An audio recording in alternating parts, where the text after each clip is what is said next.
Empieza a golpear y cántalo.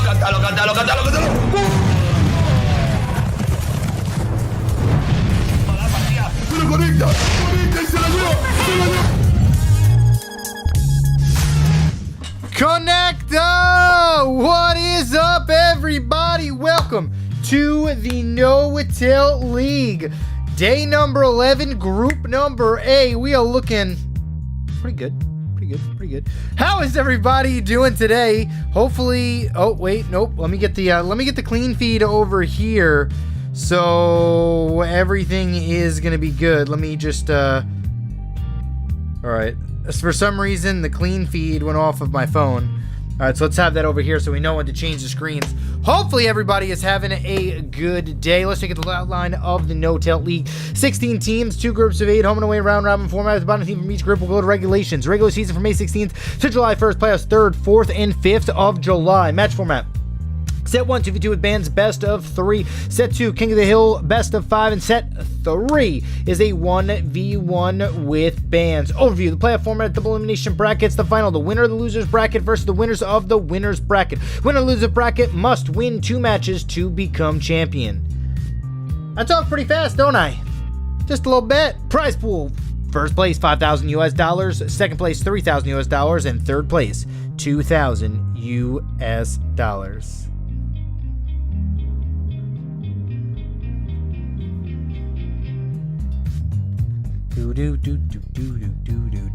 Dude, nice dye on my eye is starting to go away a little bit. Well, I shouldn't say it's starting to go away. It's starting to get bigger, which means it's going away. It's weird, right? It's going to get way worse before it gets way better.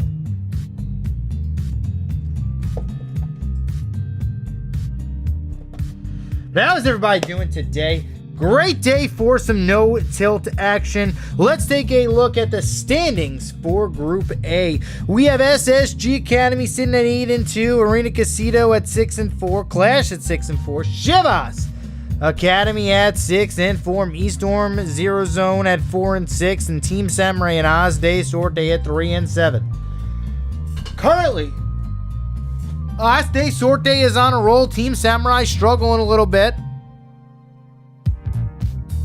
It's going to be very interesting to see if OsDeSorte, who sorted out their 2v2 dilemma that they were having in the beginning, pretty much they were just losing every single 2v2 and then just losing in either the King of the Hill or the 1v1, pretty much just a King of the Hill getting knocked out really soon and kind of just struggling. They kind of fixed that in the past 2 weeks, going 2-0. Hopefully they can keep that going forward and continue to snowball into 4-7, 5-7, 6-7, 7-7, because they are going to need to win out in the next 4 weeks, or 4 days, I should say, in order to be champions. They have today, they have Tuesday and Thursday of next week, and then they have Tuesday of the week after that. That is the last match of the regular season of the No Tilt League. What up, Carl? How's it going?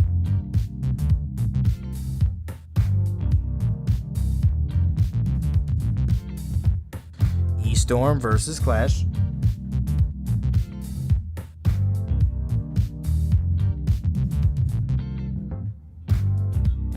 You are watching the No Tilt League, presented only on YouTube Gaming.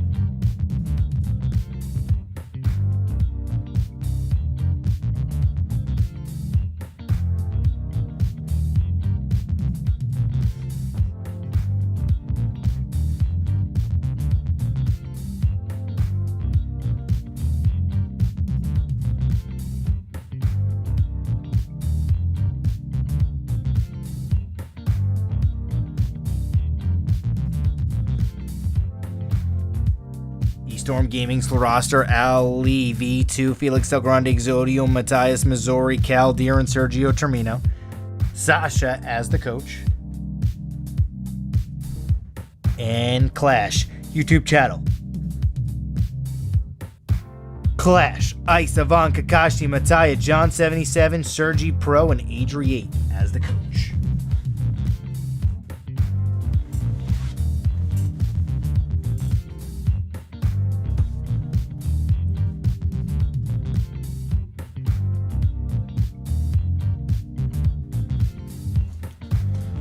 But how is everybody doing today? Hopefully everybody is doing well, doing good, doing fine.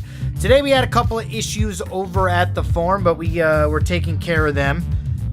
Going to be going, doing a little bit of traveling tonight as well. As you guys can see, my eye still a little messed up, but it's all good. It's all good. We are going to be going good throughout the entire day. Great game to start it out. Estorm Gaming definitely needs to pick up a win. Clash also needs to pick up a win as well. Both of these teams really need to pretty much almost win out in order to make it to the playoff contention. So let me tell you something, guys. We're at the stage now where everything is going to be very, very, very difficult and very... Ooh, look at this. Look at this. We got new graphics. Matthias and Zodio versus Ice and John 77. Ooh, look at the production upgrade right here. I did this all myself. I take full responsibility and credit for this. Hopefully Koji-san's not listening. So we had the pregame. Matthias first 2v2. Ice 10 and 12. John 77 10 and 10. No Till 2.0.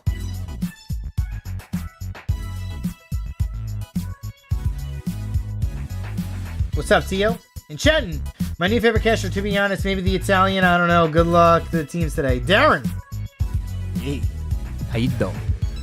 I think it's the Italian, but it's all right. You know what? We're just going to say it's because I'm the best caster you've ever heard, not because I'm Italian. When does it start? It starts in just a second. I know, Koji. I was just saying. I did this all myself. The chat thinks it's great.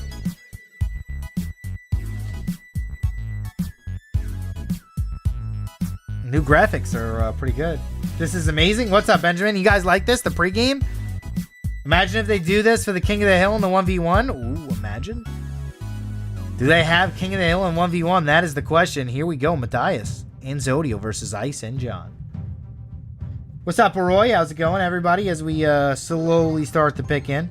It's pretty good. I feel like we're seeing the same faces every single day, which is nice, you know? I feel like every day the same faces are coming in.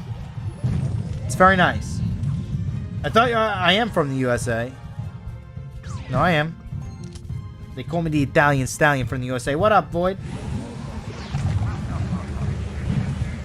I'm from New York. All right, let me click this thing and retweet this.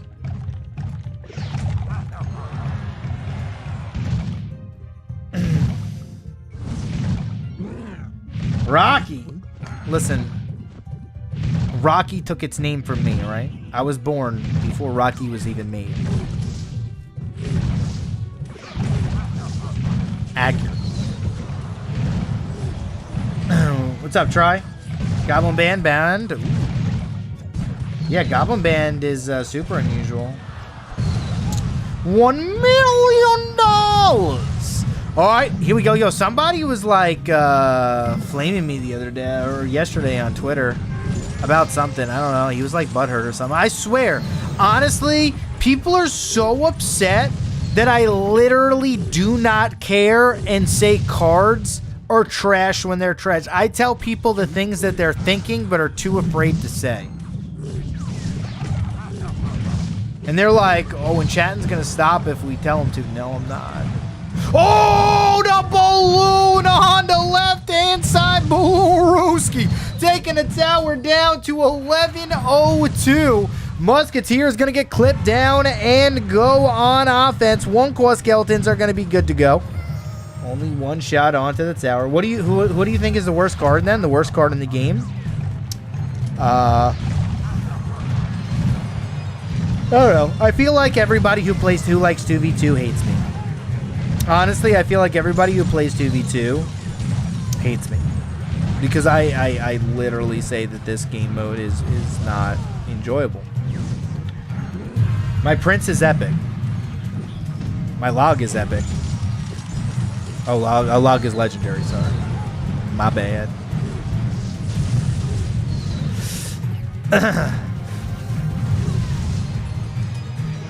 right, here it is. Giant skeleton on the left-hand side. Won't call skeletons. Embat's going to clear this out. A lot of damage on the left-hand side. Roll recruit. Clearing the business. Nah, 2v2 is fun when it's close. Most 2v2 games are not close, though. Lumberjack, left-hand side. Giant skeleton at the bridge. Honestly, if giant skeleton at the bridge was not a thing in 2v2, 2v2 would be... Oh! Oh! Oh! Oh! My God! Where was that? Who dropped that royal delivery? Who has royal delivery? Ice? Ice. That royal delivery wouldn't have done anything. That royal delivery was played so late that I don't even know what was that delivery. The game was already over before that delivery could have been played. I love you though. It's okay. Nobody saw it. GG, well played. As Exodial and Matthias are going to win the game. 2v takes a different skill set than 1v1. Yeah, you put a giant skeleton at the bridge. I could do that. That's why it's fun. It can change the game as you see it in No Tilt League, SE, and CRL. Yeah, no, you're not wrong. You're not wrong. Like, but here's the thing. And, like, before players are established in 2v2, like, it's great in the pro scene. Don't get me wrong. 2v2 in the pro scene is good. Is good. 2v2 here, 50-50, because people have no, like, they change their teammates. Like Matthias' first game ever 2v2. You know what I mean? They have to keep on changing it. Like, don't get me wrong, I love it. It's great. But until teams are established 2v2 players, there needs to be a 2v2 ladder. If there was a 2v2 ladder in Clash Royale, you can literally go to the ladder and take the top 5 teams, right? I can guarantee you could take the top 8 players, you know, in the 2v2 ladder of Clash Royale. Once they have that, put them in this league and they will probably beat most of the teams 2v2. And, like, I'm not saying that these are bad players, or I'm not saying that, you know what I mean, these 2v2 teams are not great. It's just they don't have potentially 5 to 10,000 2v2 games like people who would grind ladder do. You know what I mean? Like, it's just like that. And then that's the difference. Like, people are not grinding day in and day out 2v2 versus the best players in 2v2 over and over and over again. And that's the thing. Congrats on the haircut. Yo, thanks, man. Much appreciated. But keep it in mind, for no tilt, one of the 2v2 players has to be in King of the Hill. Yeah, but if you win the 2v2 set and you're King of the Hill player, right, and if he's okay, because anybody can beat anybody in Clash Royale. So, and if you're really, really, really good at 2v2, you're probably good at 1v1. You might not be the best at 1v1, but you're going to be good enough to beat a pro if you have a counter deck. What's up, Patrick? I am in chat, and you should follow me. Here, code and chat in the shop. I'll even type it out. Code and chatting in the shop. I don't want to touch my eye. My eye's messed up already. Code and chatting in the shop. What up, Georgie? How are you? How are you? How are you doing today? How are you doing today? Hopefully everybody's having a good day. Cheerio. Cheerio.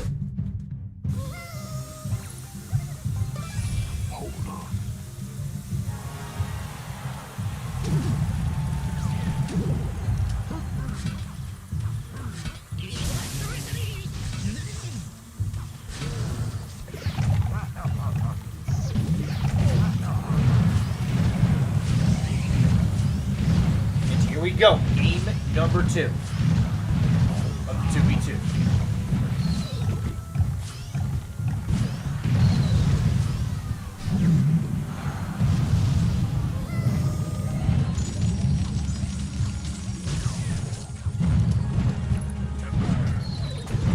I love how it says timber.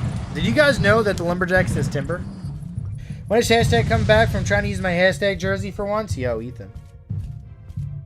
I got you, fam. You're Asian, right, Ethan? I've had a couple of people message me about hashtag gaming. Yo, Koji, you still here?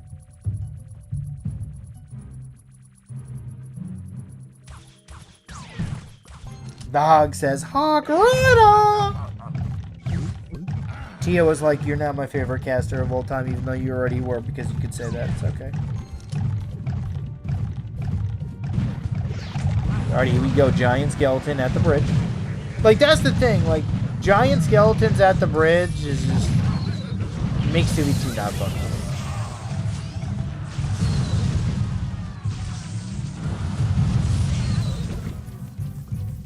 As we have a reset here, a minute left, double elixir time.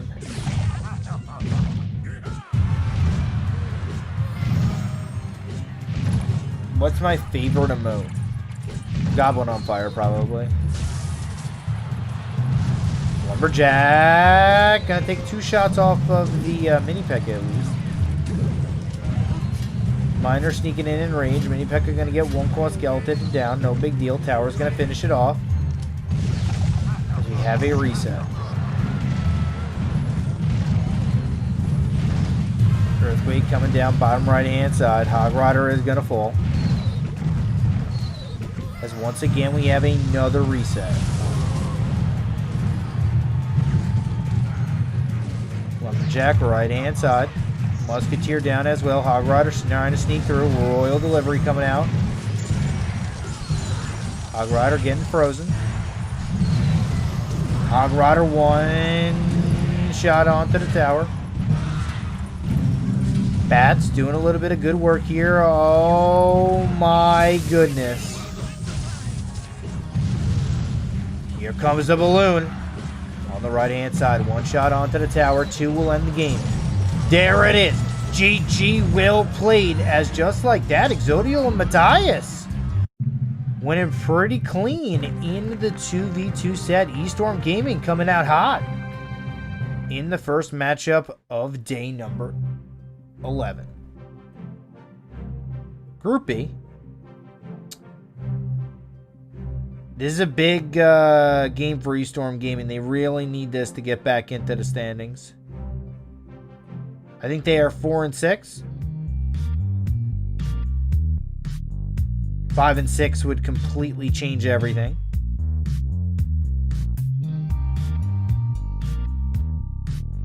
Looks like they're having a little problems with the post-game stats. But how's everybody doing today?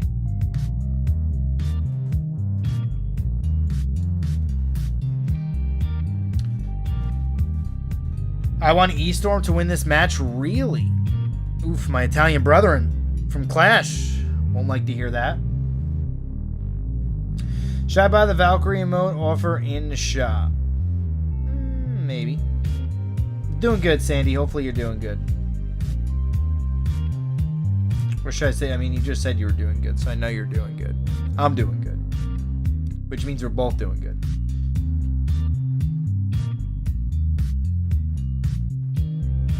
The Rascals' birthday emote? That's a pretty good emote. Not gonna lie. Alright, here we go. We got the King of the Hill. Felix 3 and 2. Exodial 3 and 4. Ali V2 7 and 5. Avance 9 and 5. Kakashi 4 and 2. And John 77 5 and 1. John 77 has been the MVP.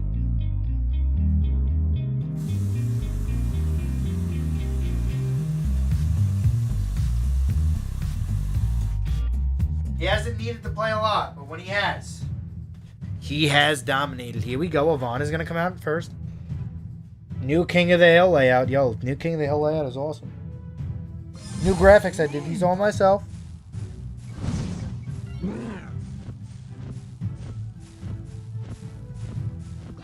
Caster, you should have your social on the overlay. Why don't you? You're not wrong.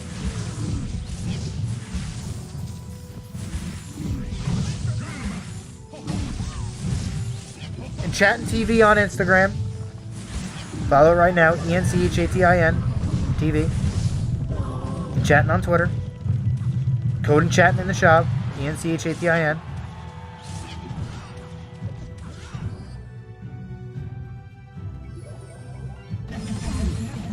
What happened to that roaster that roasted you on Twitter? I mean, he didn't respond back when I said something.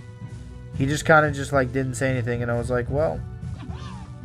Because I said, you must be a minor player, and he just didn't say anything.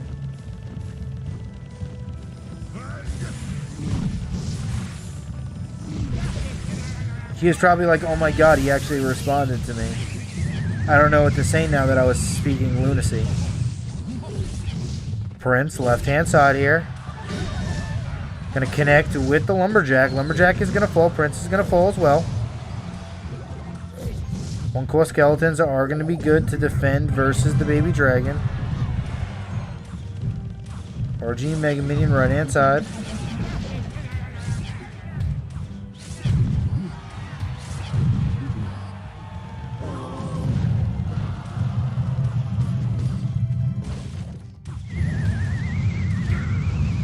King Tower has been activated. Well played here from Felix El Grande. Estorm Gaming looking pretty good. Lumberjack with a RG.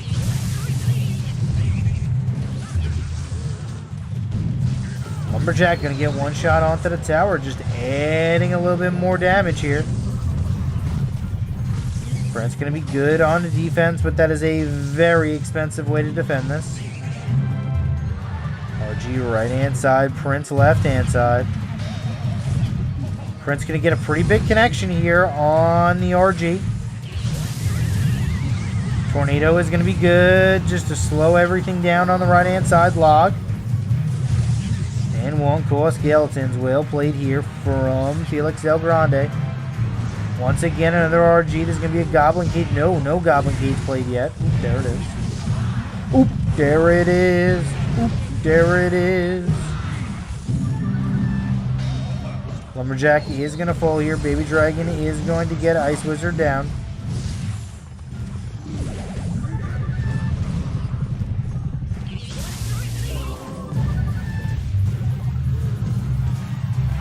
Making good work here. Log takes down the tower just a little bit more. Prince, one claw skeletons. Left hand side, RG is connecting on to the right. No tornado here. For Yvonne is pretty big of a difference.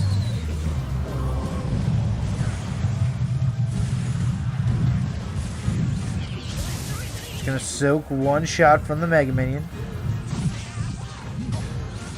Tornado. Ice Wizard getting a lot of value on the right-hand lane. Good defense there on the RG. Ice Wizard will shut this down very slowly, but it will shut it down. Triple extra time. Yvonne, sorry, needs to make some plays here. Tornado Aficionado with a log. Just trying to get a little bit more chip damage off.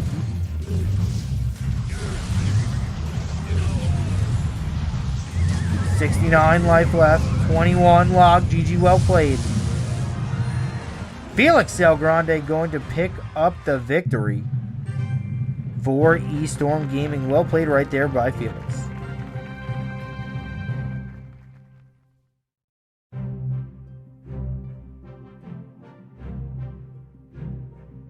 Estorm Gaming playing phenomenal today.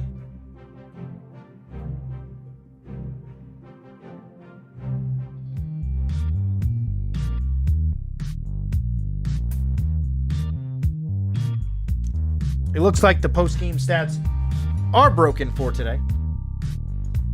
So I guess after every match, you're going to see my sexy face. My eye's kind of bugging, but it's all right. What up, Ioshi? Yo, what happened? What happened? What happened with IT and TZ? What's up, Ernesto?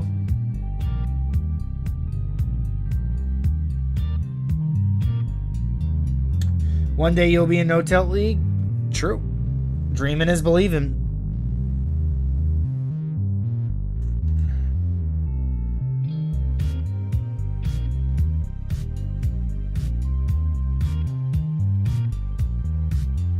I guess I actually got to start paying attention to the cards not played. Ooh, you're not wrong. My favorite tower skin. I'm going to say the Beachy Sands one was that Season 3. What up, Gino? I'm going to say it was Season 3. All right, here we go. Kakashi versus Felix El Grande.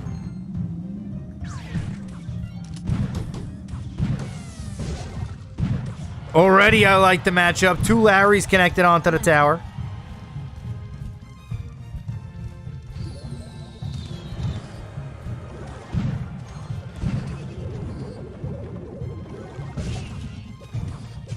Looks like we got bait.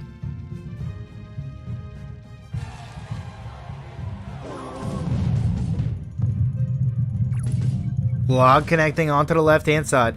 How was your sister's wedding, bro? Mine? My sister didn't have a wedding. What you talking about, Willis?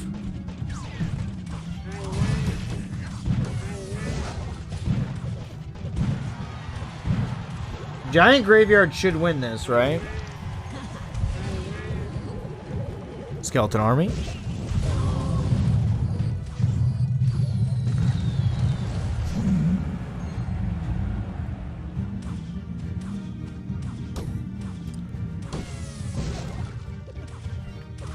Yeah, I don't think Felix can win this, because this is Giant Graveyard, and he has 2 spells. He has Snowball, and he has Arrows.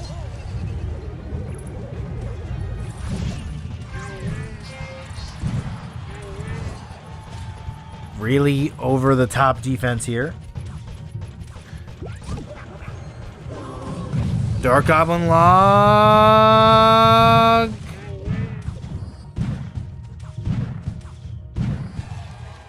Gonna get off a lot of damage here. He has Snowball.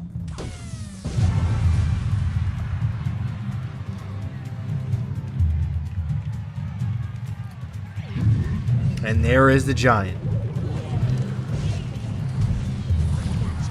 Good Princess. Right on the left-hand side, just trying to get value.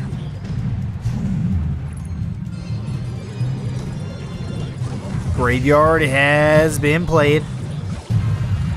Dark Goblin's going to clean this up pretty efficiently with 1 cost skeleton. Still going to take a lot of damage.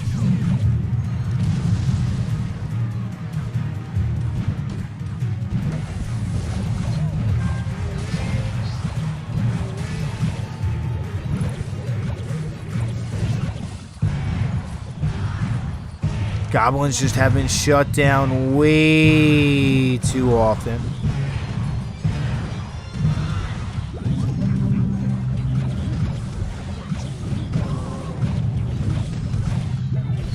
Dark Goblin OP. It's like we said earlier. Giant Graveyard.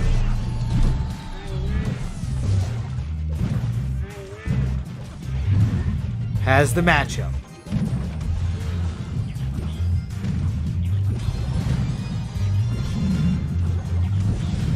Dark Goblin needs to be played here.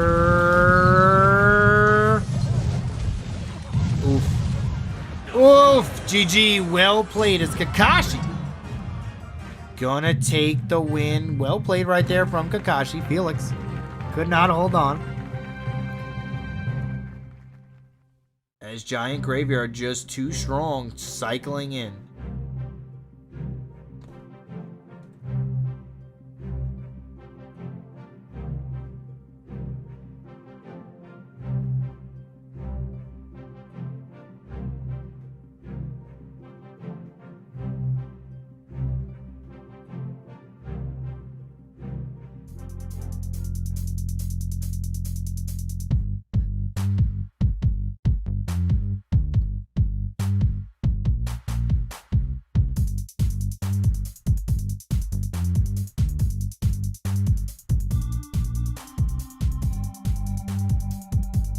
Man, the Giant Graveyard cycles are just so powerful. Alright, so we are 100% going to go to me every single time now. What is the music called? I do not know. That's a great question.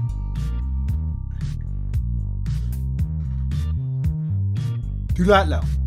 At all.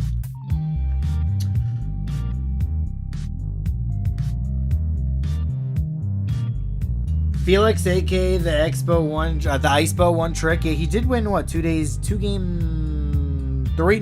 out of 6.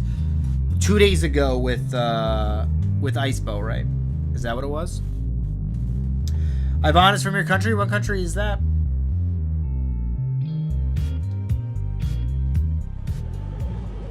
All right, here we go.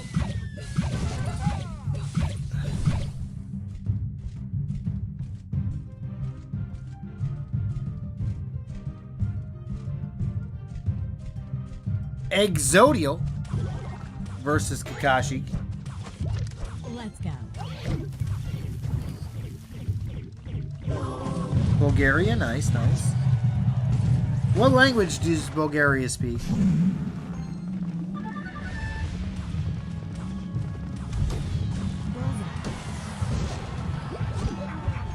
Is there Bulgarian?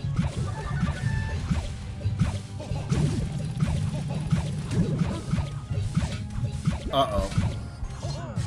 Imagine if Boom Shakalaka connects onto the tower. That'd be crazy. Let's go. Bulgarian is a language, right? Okay, I thought so.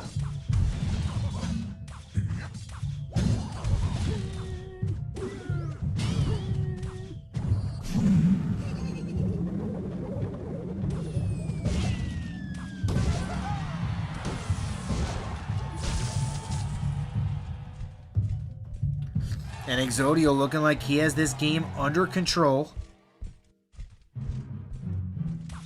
Not really too much Kakashi could do at the start of this match.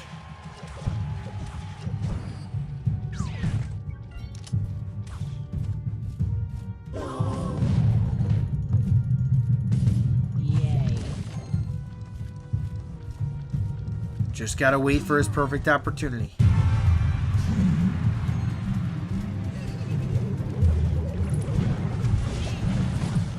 Goblin Barrel's getting a little bit of value on the right-hand side.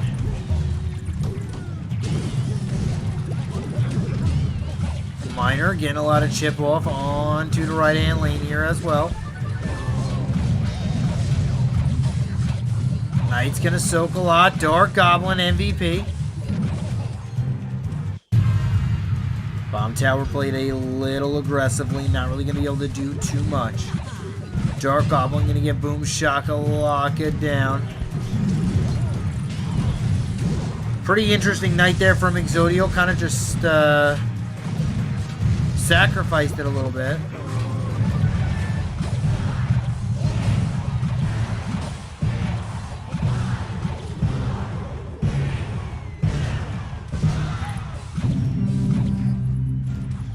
Couple of mistakes here from Exodio.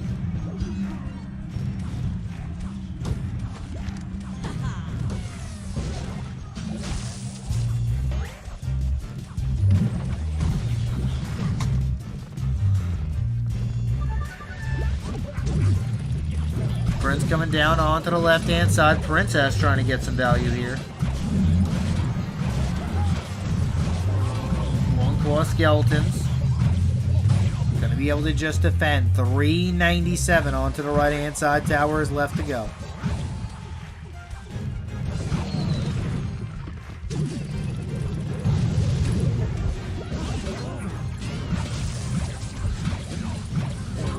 And there it is. Exodio gonna pick up game number 2. Just like that. Estorm Gaming, 1 win away.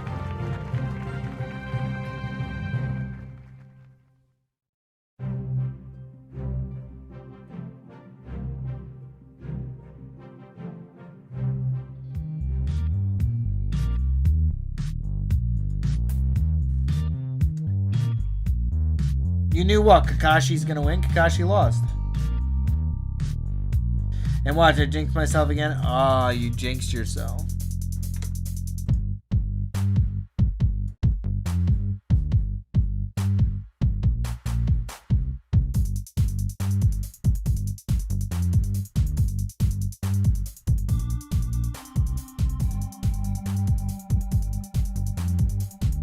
Beat is the new new.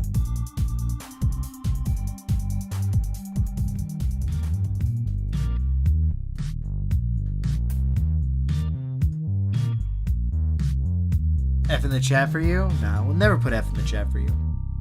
Why would we want to put F in the chat for you? Yeah, it's been really hard to sleep with my eye like bugging out. Kind of sucks.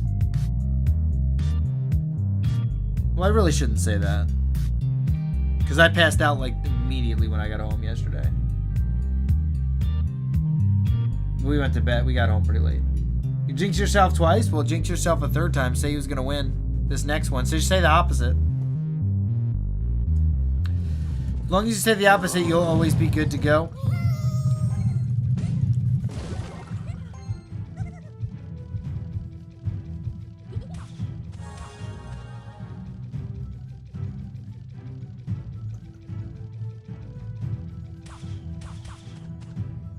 You know what would be cool? If logs got stopped by giants golems, giant skeletons, P.E.K.K.A.s, RGs, and other logs. How'd you hurt your eye? Hope it gets better soon. I have a sty on it, so pretty much I got dirt in it. And like 2 days ago, like I knew there was like dirt in my eye. I knew it. And then it like formed into a sty.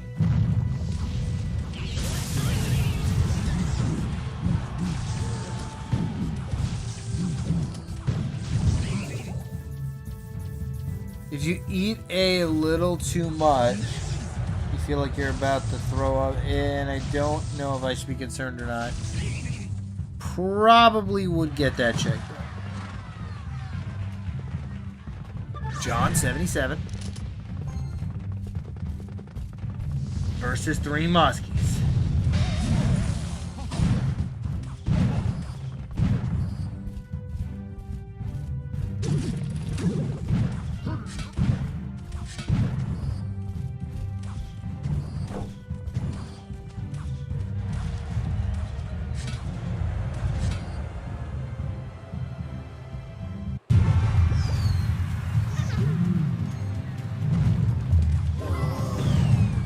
Piglet's left-hand side just getting logged down here.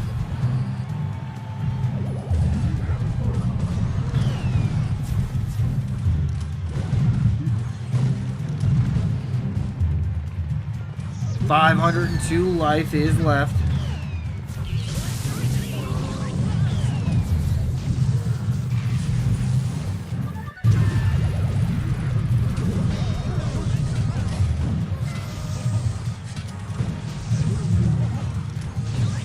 As there is a little chip here, a little chip there.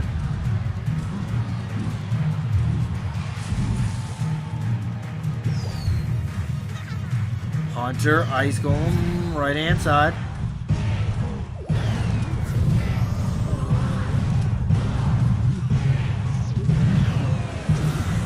And John 77 gonna win game number 4 out of King of the Hill.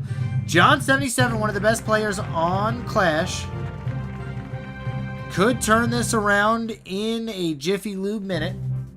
I don't know if any of you guys know what Jiffy Lube is. Or even where that expression hails from. So. But yeah, no, I would definitely get that check out. RG versus 3 Musketeers. RG taking the victory. Oof. My neck is like pain. But let me go to the replay of this match. I feel like right now, today, the clean feed is different than it's ever really been.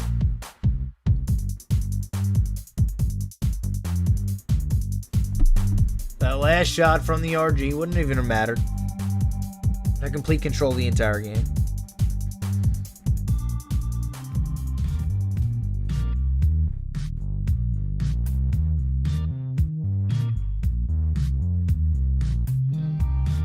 Let's see if the next player up is able to take it home. I feel like the post-game stats are no longer there, but like we have pre-game stats. What do you guys like better? Obviously, it'd be cool to have both, but do you guys like this better than the post-game stats? Or do you think they're even? I think they're probably even, for being honest.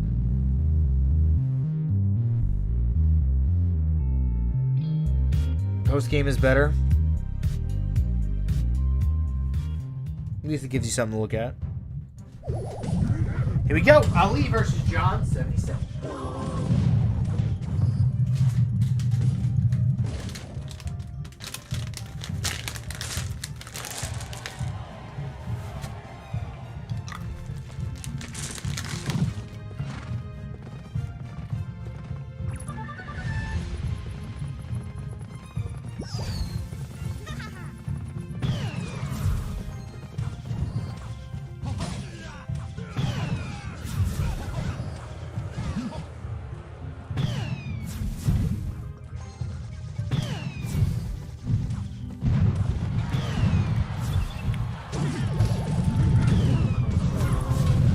Mine are going to clear down this bandit. RG just pretty much just ends the game in one push. John 77 is a god. Just like that, the game's pretty much over, boys. Just like that.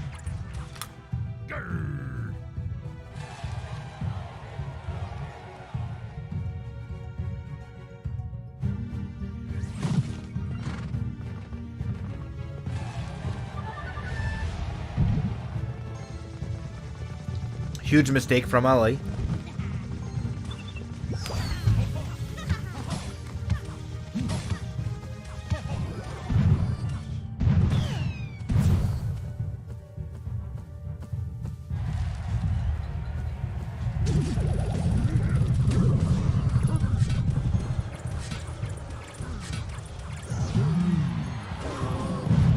As we are just watching this slow death. As John 77 can play slow defense.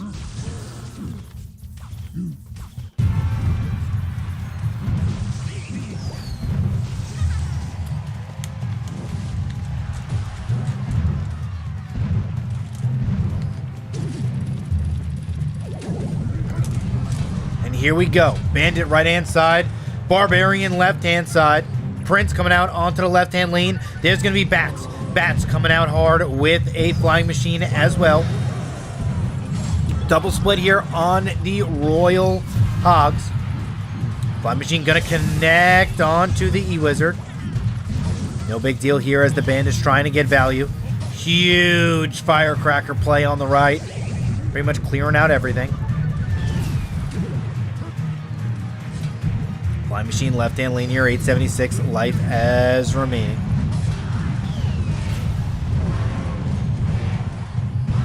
And that's going to be GG. Well played, Ali. Going to drop one here to John 77. Who do we think is going to be in the 1v1 set?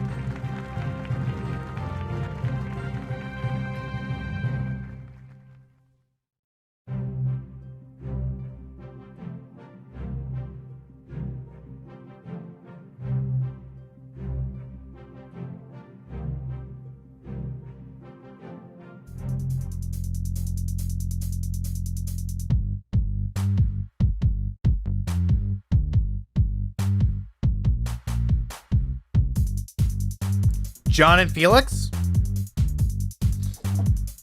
Okay. I think John and Felix might be it as well. Probably definitely their two best players. For sure. Please, Yvonne versus Felix.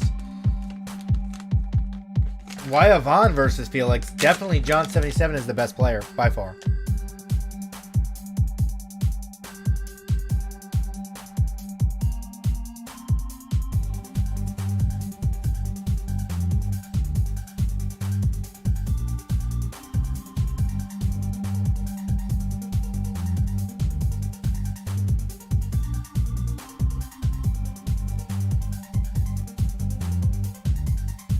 We have post-game stats now.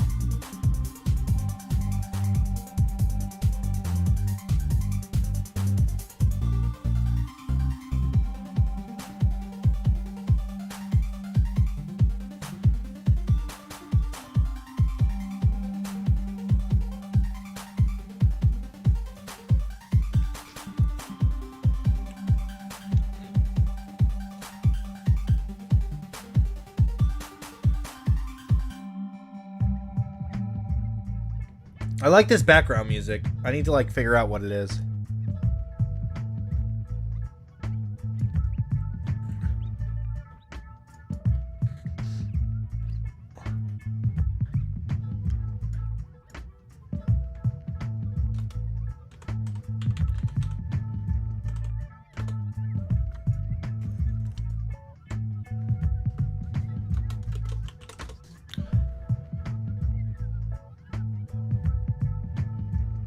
What was I eating? Oh, I wasn't eating anything. My nephew came by with a, what are you eating? Bag of M&Ms. You guys heard that? I kicked him out.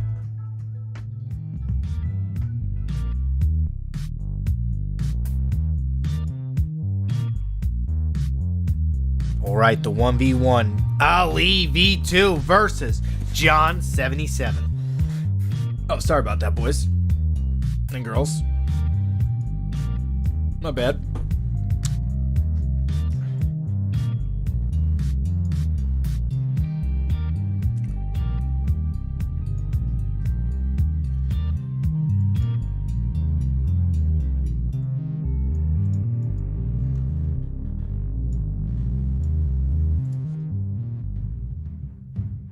All right, here we go. John 77 versus Ali.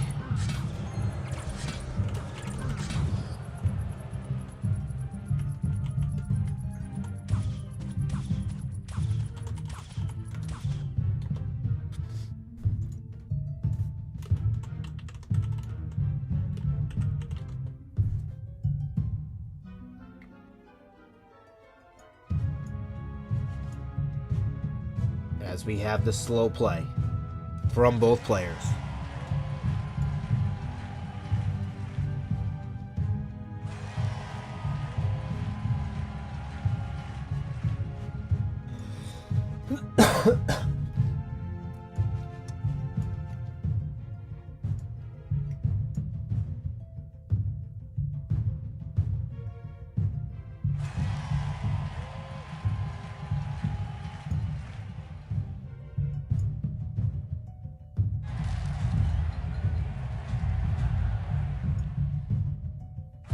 Wow.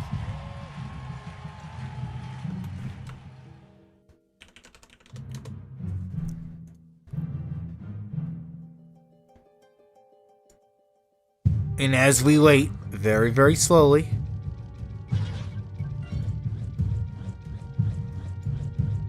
as there's slowly things being played on to the arena, Musketeer left-hand side, minions on the top.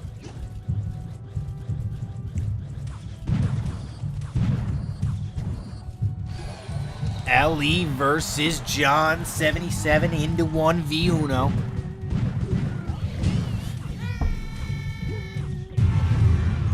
Double. Bada bing, bada boom. Double wall breaker connection onto the left-hand side. This is going to be a huge giant.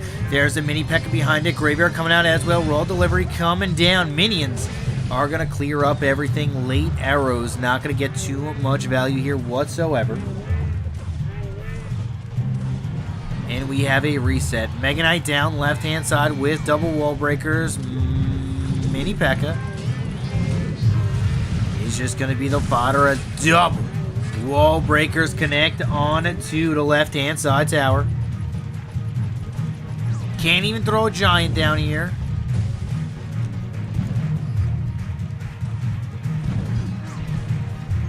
Boom, shagalaka.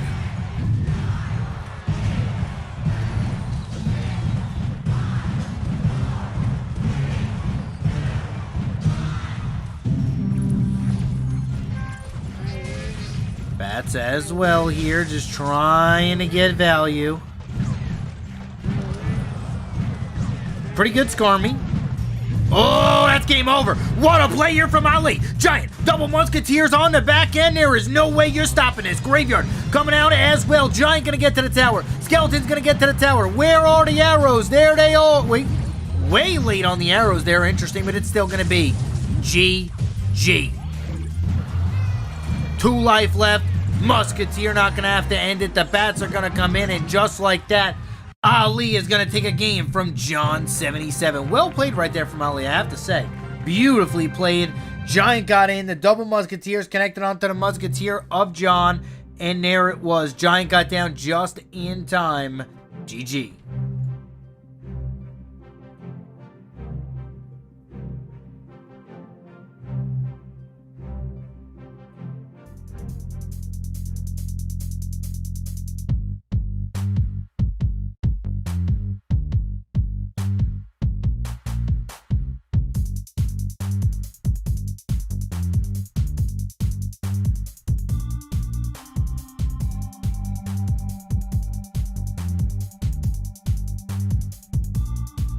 Giant Graveyard's a bad game no matter who wins? I don't know about that. You're just a giant graveyard hater. And I'm a giant graveyard player.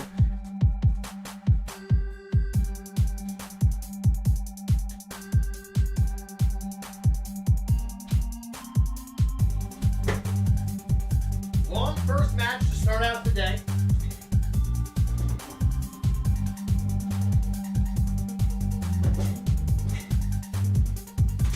Hopefully the matches get a little bit quicker.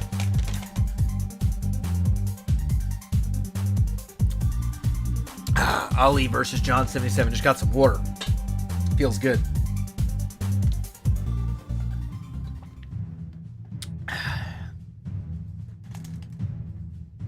I'm great. How are you, Mohammed? I had to get water. Like, my throat was getting super dry. Like, I was planning on getting water after the match was over, but then it just kept going.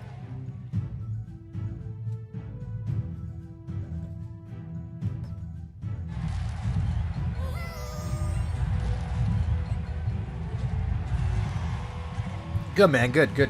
Glad to hear.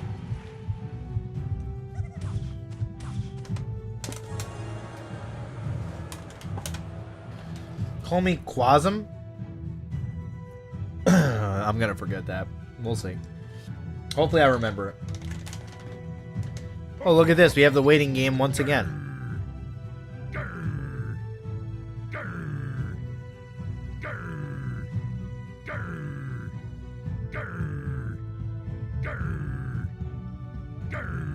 Why what?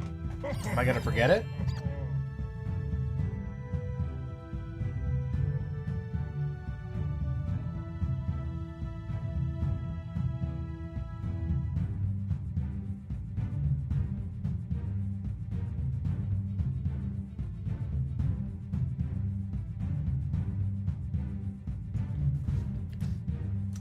Qasim?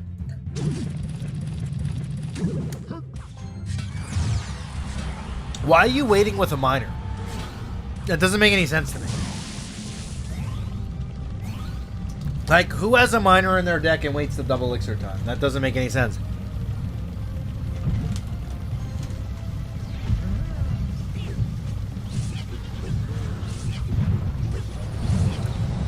Sparky trying to get value here onto the right-hand lane.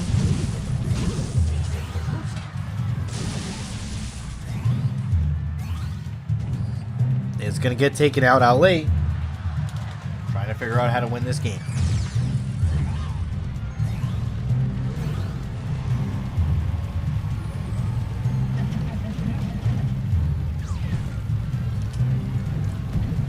Gotta be Lava Hound for Ali, right? Like...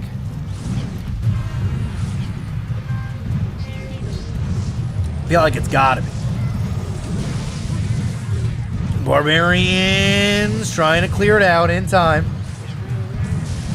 Not going to. Once again, the pressure is on.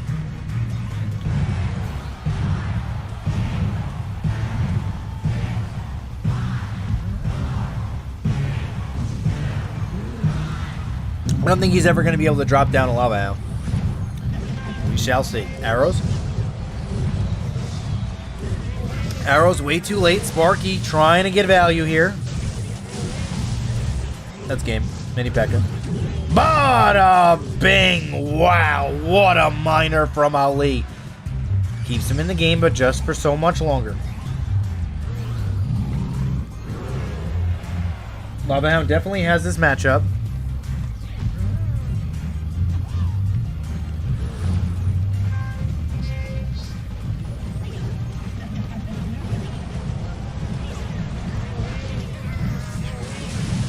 Barbarians coming down here. The first good Barbarians on a Sparky we've seen today. And this should be the game with the mine. Ooh, Miner was on defense here. Flying Machine connecting onto the tower with the Lava Pups. And that's going to be GG.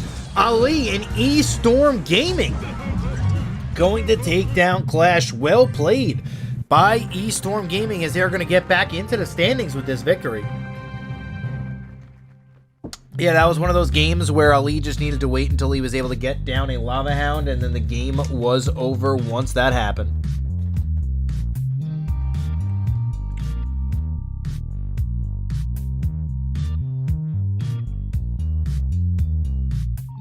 Well played right there from Estorm Gaming. Ali, Felix Del Grande, Exodio, Matthias, Caldeer.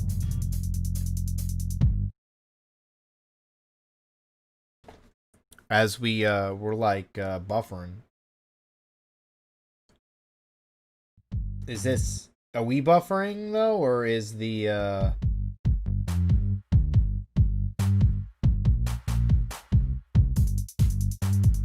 stream buffering? Hold on. No, we're good.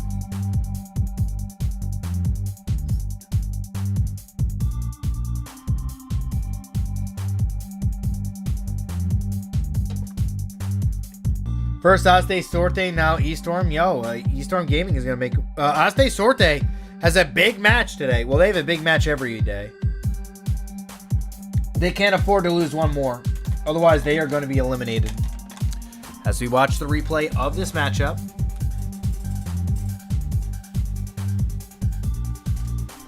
The piglets that could. John 77 did everything he could. Just could not win the 1v1 set.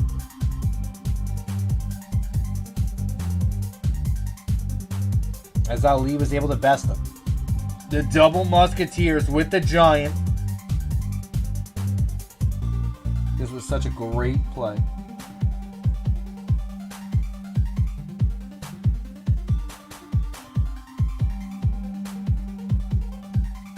OsDeSorte's 2v2 has been really good lately. They changed it up, and I don't think they've lost yet. Let's take a quick look at the standings once this last game is over. SSG Academy going to be at 8-2. Arena Quesito at 6-4. Chivas at 6-4. QLASH at 6-5. Estorm Gaming at 5-6. That was a very, very huge game for the standings. ZERØZONE at 4-6. Team Samurai at 3-7. And OsDeSorte at 3-7. Estorm Gaming with that victory definitely just shook up the entire standings as QLASH now kinda jumps to the middle of the lower end of the pack here.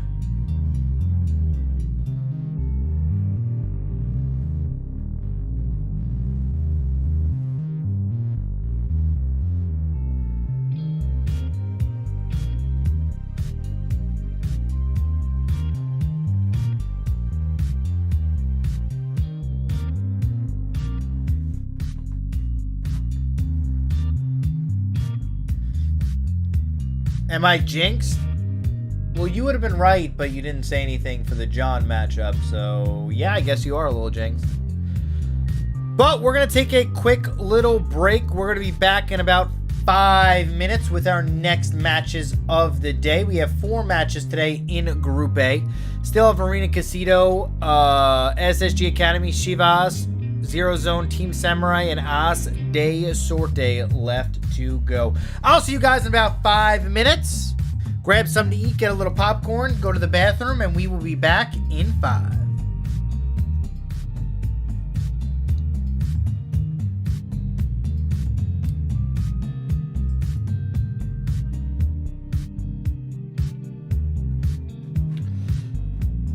I'll be back in 10 minutes. Calm yourself. Nah, don't say that. Don't say that. Don't say that. Don't say that. Now, you'll be back in like 20 seconds. 20 to 30. 20 to 30. Let's go bottom table. What do you mean? The bottom team's making a comeback? Is that what you mean, Dark Horse? Well, I mean, you are called the Dark Horse, you know. Hector. Or hey. What's up, Elephant? How's it going, man? How are you? What's the next match? We'll show you all of the matches in about 30 seconds. You can check them on the description. But you'll be able to see the next matches in about, I would say, 10 seconds on stream. I'll put it up for you. Blah, blah, blah. What? What's the blah, blah, blah about? Blah, blah, blah. I could sing. Arena Quesito versus OsDeSorte is next, right? I think. OsDeSorte is winning. Come on. Absolutely. OsDeSorte is coming out hot lately. They're coming out hot lately. Yeah, whenever I'm looking this way, guys, I'm actually looking at the chat. So, you guys see me like looking this way? It's at the chat. But the next matchup is going to be Arena Quesito versus OsDeSorte, SSG versus ZERØZONE, and Team Samurai versus Chivas. See you guys in about 5 minutes.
What's up, everybody?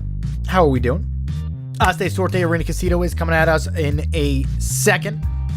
We're going to take a quick look at the standings right before we get into this next match. Arena Quesito sitting at the top of the heap, not second place. OsDeSorte, unfortunately, is sitting at the bottom. But let's take a quick look at the standings to see exactly where these are. Arena Quesito sitting at 6-4, OsDeSorte at 3-7. Huge match for OsDeSorte, as they can jump up to 4-7 with the victory. They had one of the worst 2v2s up until 2 weeks ago when they fixed that, and now are running rampant over everybody. Big win 2 days ago, and they are continuing that snowball. Hopefully they can continue to go. They're down a lot of sets, they're down a lot of games. But if they win 4 in a row, not going to really fix their set plus minus, but they might be able to get to 7-7, and 7-7 might just be good enough.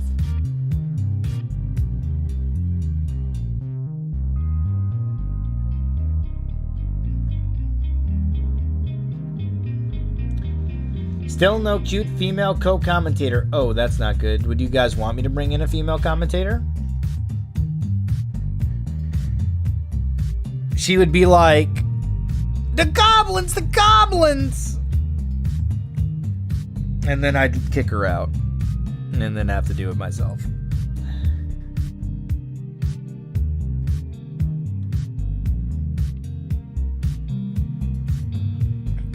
But just getting ready for Arena Quesito and OsDeSorte in the second match of Day 11, Group A. Group B will be tomorrow. For everybody who is wondering, Team Liquid on the top of the heap in Group B. SSG on the top over here in Group A. Arena Quesito versus OsDeSorte. You're watching the No Tilt League only on YouTube Gaming.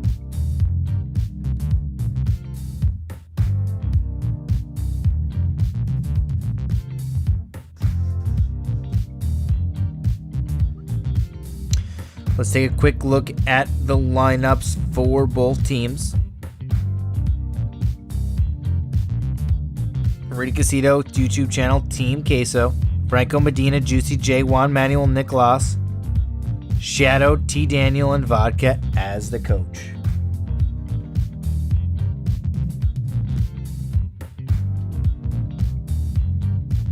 As for OsDeSorte, Jico and Osladito, 2v2 duo that has been really helping OsDeSorte out, are the 2 new additions, Papa Franci, Durga, Stan, and Pudding, with Vicky as the coach.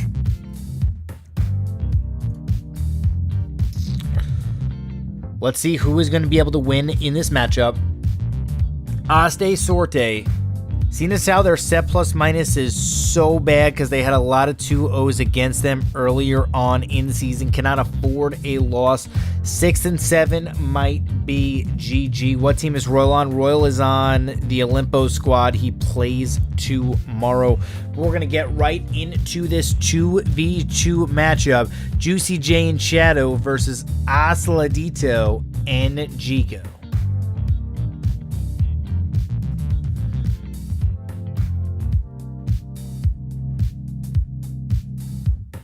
As you can see, the win rates here, 2-0 and 2-0, 4-1 and 4-1.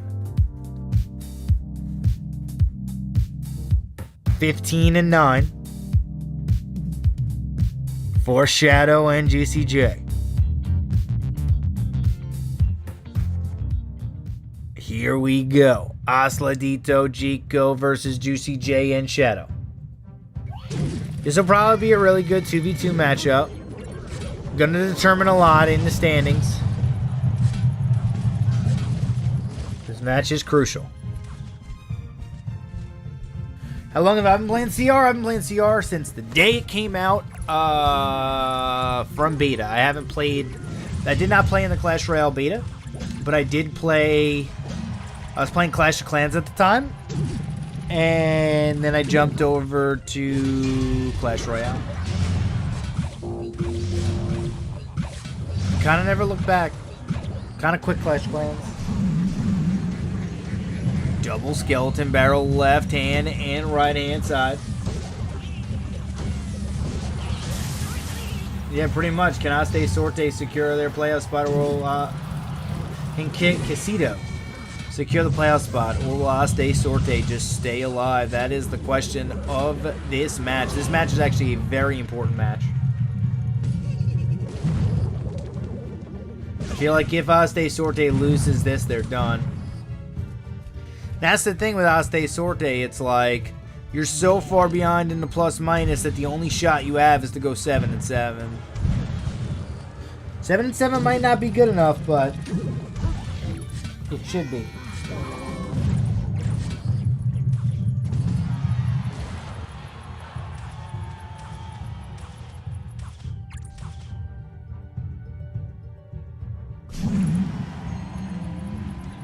Skeleton barrel and bats right hand side. Giant snowball clears out everything.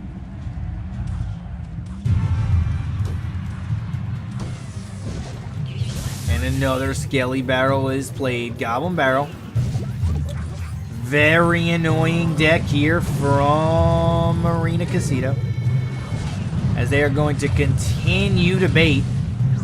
Minor chip on the left-hand side is good, though. Poison getting a little bit more value as well. Minor trying to sniff again here. Good giant snowball. Log. Goblins are going to be good here. Minor on the left. Double wall breakers. And a Mega Knight. That's a lot of a commitment. As the Inferno Tower is played once again, really strong potentially.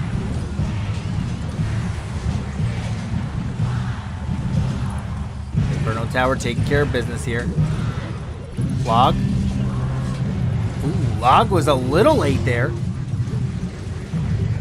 Boom! Shakalaka! As the tower falls, OsDeSorte and Jico, the 2v2 champions, gonna pick up this victory. Well played by Jico and OsDeSorte. Juicy J and Shadow just were never able to get damage onto the tower, as Jico and OsDeSorte take it home without even using a mini P.E.K.K.A.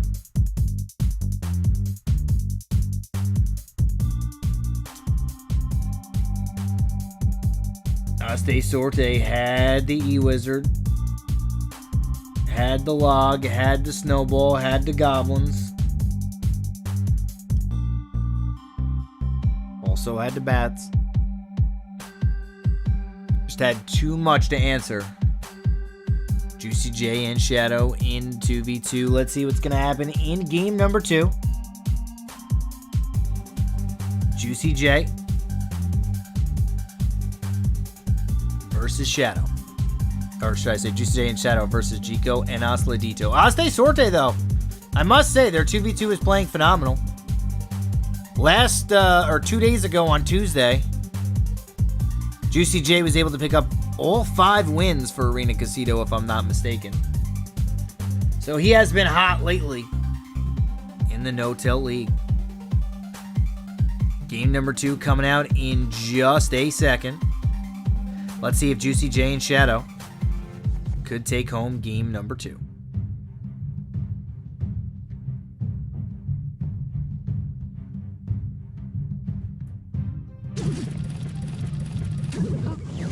Well, good start as the Lumberjack catches the Miner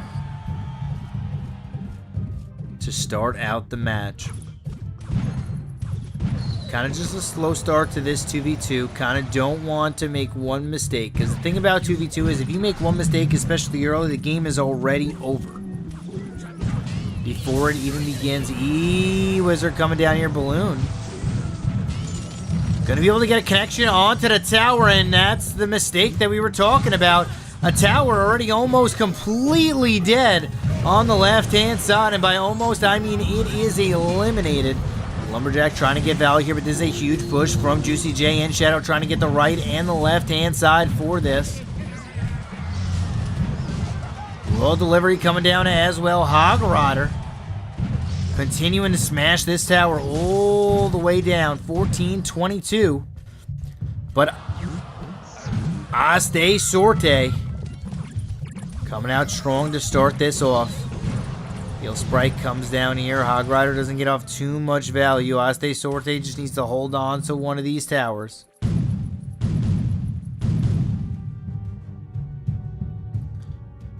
No real good answer, but that is irrelevant. Juicy J and Shadow just want one tower because they already worked on the second one.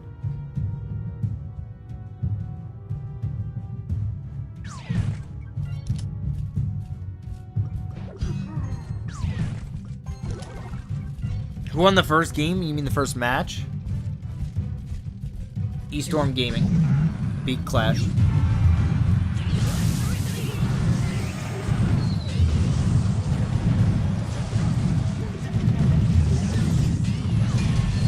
Alright, here it is. Hog Rider left-hand side is just going to go right for the tower.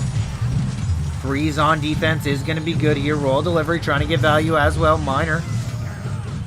Lumberjack, Hog Rider left-hand side with the rage. This might be a tower on the left-hand lane. Hog Rider's coming in. 1, 2 shots onto the tower. Royal Delivery is going to be not good enough.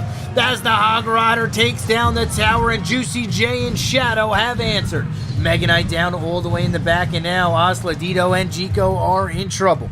Mega Knight on the right, slowly pushing Musketeer as well. Juicy J and Shadow were able to clear it down in single elixir time. They are looking really good for this two-tower matchup.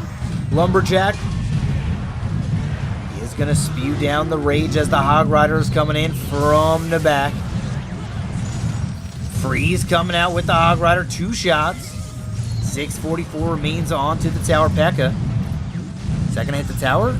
No. Balloon trying to get value here. Freeze coming out. Lumberjack is on the Inferno Tower. Good giant snowball. As a Raged Hog is about to come in. Earthquake down as well. 176. Poison, freeze, log, GG, well played. Shadow and Juicy J gonna take game number 2 of the 2v2.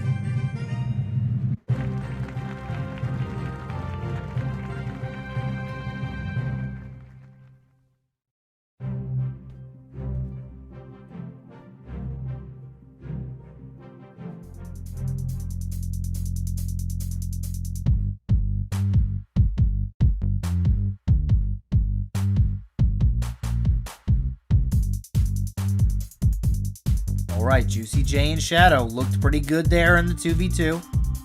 One more game. This is a very important game for OsDeSorte.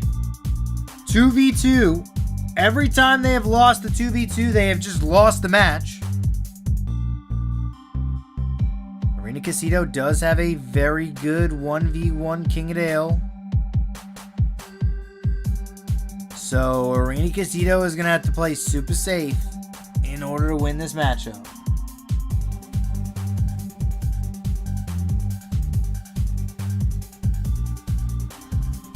Who do you think's gonna win this 2v2, guys? Queso or OsDeSorte?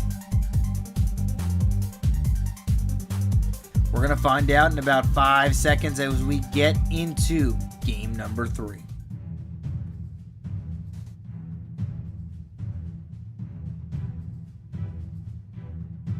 Yay.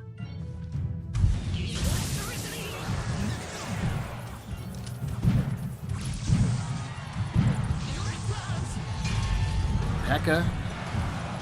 cycled in the back from Juicy J and Shadow. Could they be running the Hogs?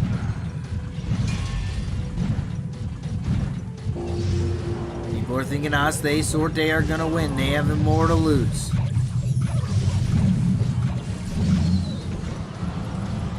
Double skeleton barrels for both players here.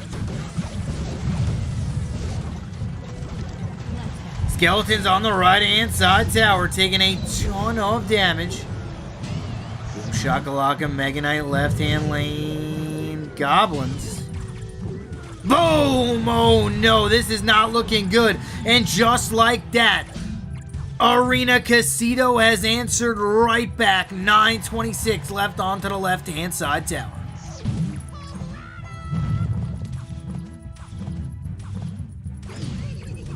An entire tower here falls onto the left-hand side. Shadow and Juicy J looking really good in the 2v2 now. Asadito and Jico might drop their first 2v2 set. They've only played 2 2v2s before this. Sitting at 2-0. Log is going to be good. Looks like this might be a 2-tower game.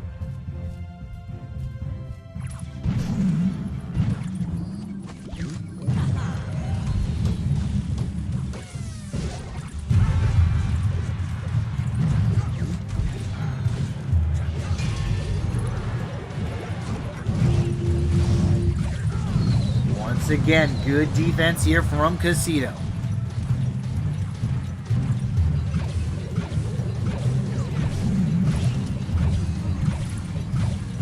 Battle on the right-hand side gets a little bit of damage. 600 life remains. This is going to be the big boy push. Mega Knight, Lumberjack, Bats. Hog Rider coming in as well. Interesting rage there. 16 seconds left. Gotta somehow take down this tower.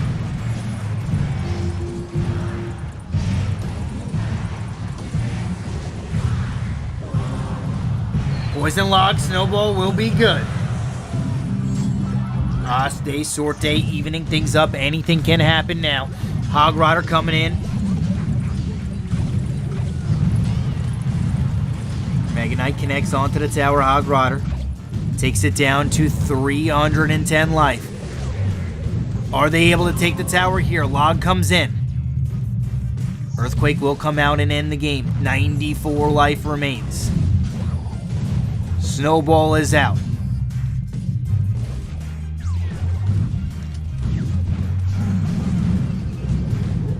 Poison on the left-hand lane I'm feeling right now.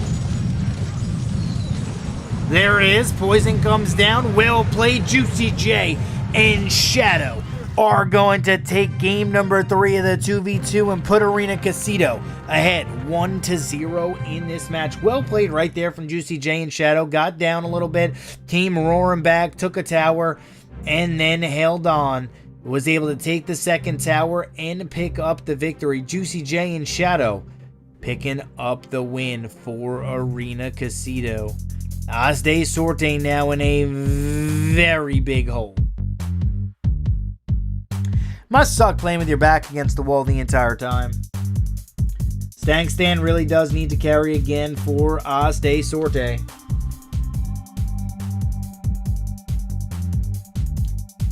Feel like we're rooting for OsDeSorte here because we know if they lose this, they are eliminated. Arena Quesito could afford to lose this match and be totally fine. Anyone else feel that we should buy the Pass Royale from Gems? You should do that. Oh. You should buy it with money and you should use code in chat before you do.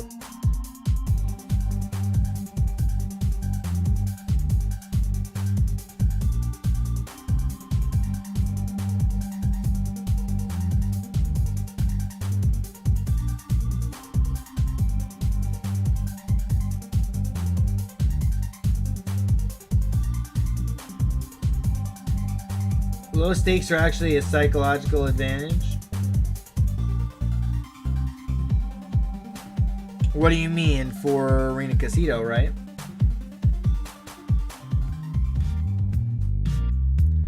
Alright, here we go. We have the King of the Hill. Marskoff. Juicy J was 1-2, struggling a little bit until he clean swept on Tuesday.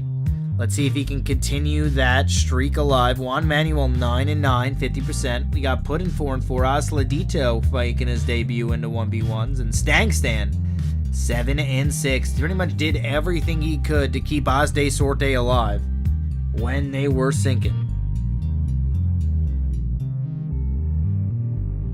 Does Juan lose connection again? Possibly.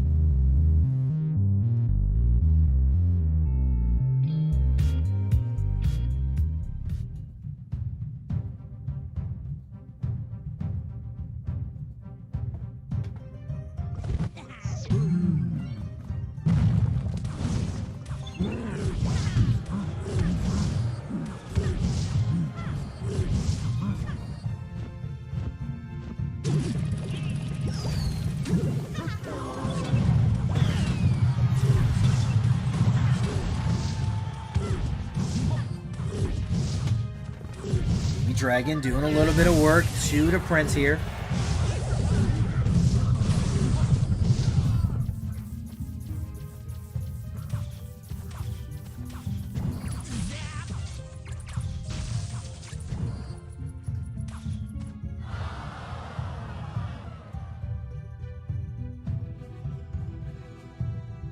As we have a slow start to this one.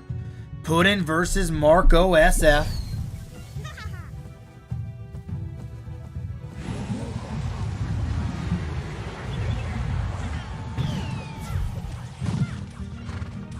Bandit not getting too much value here. As we have a slow start to this one with 1:30 seconds left. Looks like we're kind of going to be sub 2,000 almost.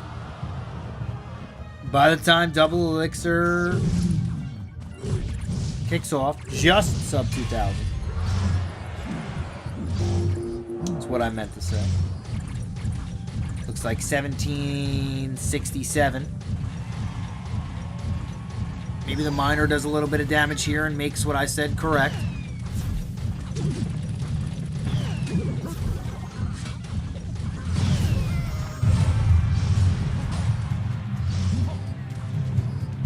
Pekka taking down that Prince. Bandit on the right-hand side. Baby Dragon as well, slowly pushing the right-hand side lane. Poison is out. Bandit going for the one-core skeletons.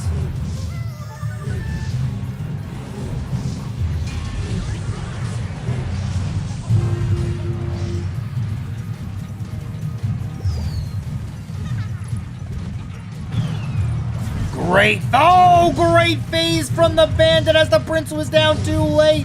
Marco making the plays. Everything he needs to do to win this game, he is trying to do. Does have a disadvantage here. Barbarian not going to be able to connect to the tower. Prince getting value after value here for Puddin. Baby Dragon just trying to clear out this Prince. Goblins are going to be good to gobble it up. Minor chip is just so huge, but Royal Hogs gonna get absolutely eliminated. Baby Dragon gets a spin onto the tower. Every little bit of damage matters.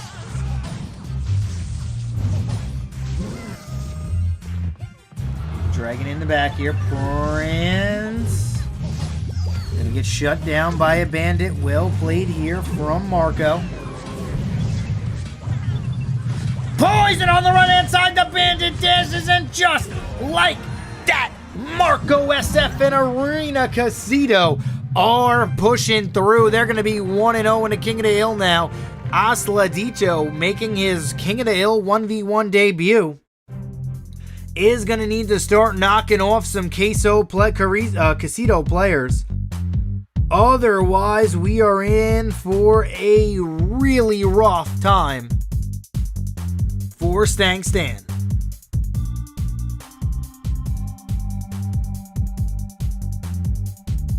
I don't think Rocket's OP. I think there's lots of cards to deal with it.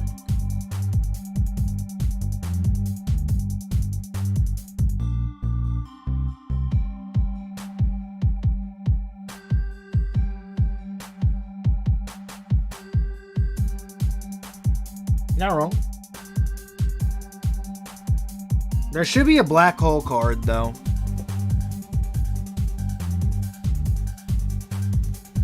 that you could like play and your units become invulnerable. So like, say if somebody fireballs you, right? And you play a black hole, like the fireball misses.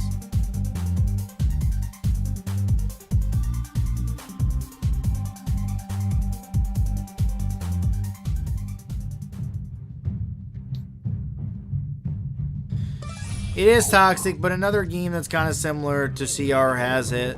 It's really hard to time and pull off, but like, it's just such a high skill card.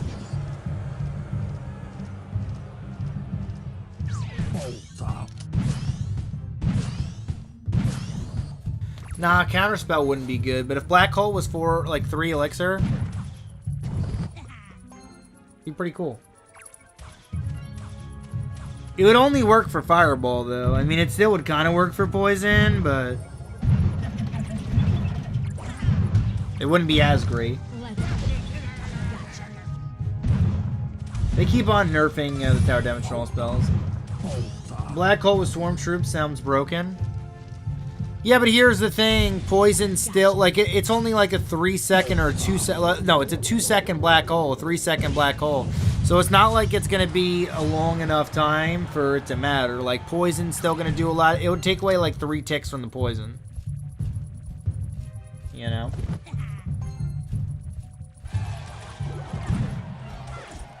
A card which can counter spells just feels broken. That just feels completely broken. Because you do need a spell. And that's the problem. Like, I feel like the 8 cards in Clash Royale needs to be 10, not 8.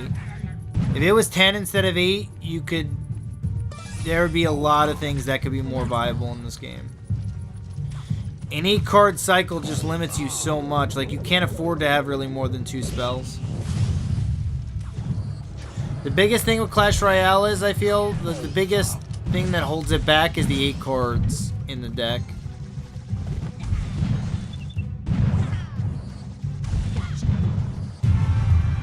Yeah, 10 cards would change everything. There's just too many cards in the game right now to still have an 8-card deck. There really is. Like, think about it. Everybody could have a building. You can have an extra spell. You can have so many other things. Like, the decks would be crazy. But you completely ruin the fundamentals of a game. Marco SF.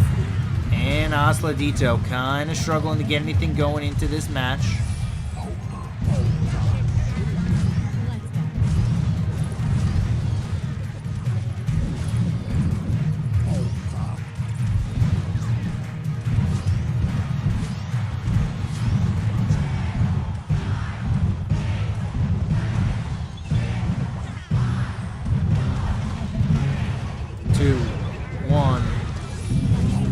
And we have overtime.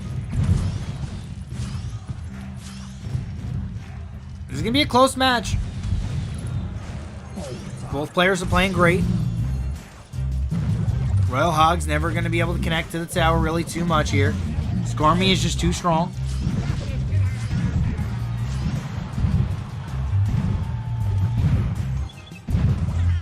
And so is the Goblin Cage.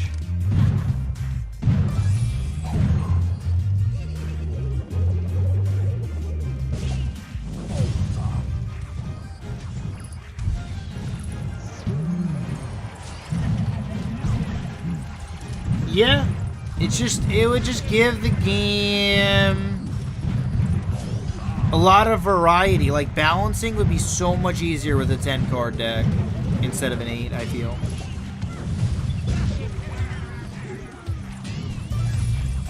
Changing the number of cards is too far from the fundamentals of the game. You're not wrong. But here's the thing, they can always make a grand... Like, this is what I proposed a while ago to them. I'm like, why don't you just make things into a challenge? Like, okay, like a special challenge, you know, that just lasts for a month and see how many people actually play it. Like, if you did grand challenge, 10-card grand challenge, right? And you said 50 gems just for this month as like a special bonus, right? Or even even let's just say half the prize pool of a 100 gem challenge, and just put it at 10 gems, right? Just put it at 10 gems. Just see how people would play it. Be a good test. And that's gonna be GG. Well played, OsDeSorte. Holding on. I feel like there's just way too many long matches too in Clash Royale. Like I feel like a lot of the matches go the entire distance. Like how they tested 2v2 for a month, yeah. Absolutely. They have Magic Mega Deck with 18? Yeah, but here's the thing, 18 is ridiculous. 10 is actually competitive. You know what I mean? Like 10 is how it should be. I know a couple of other card games have 10. Nobody really has 8. That's all I'm just saying.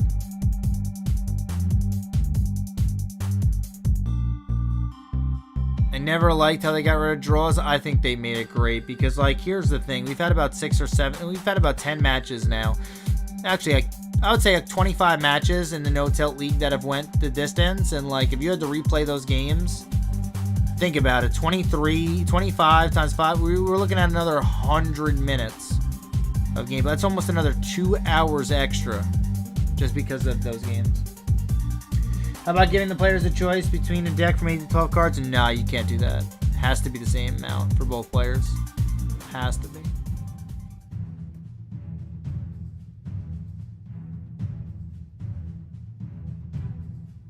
Rewards for the challenge should be the same as normal people, so they wouldn't play just for the rewards and ruin the data gathered.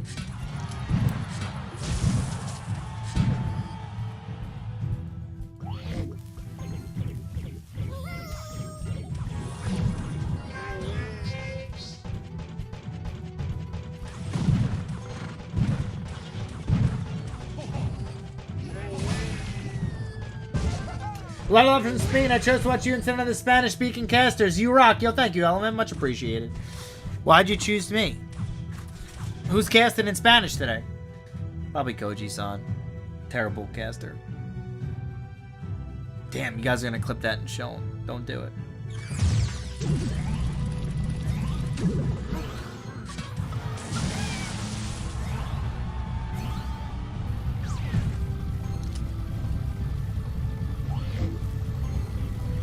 Breakers left hand side. One is going to connect.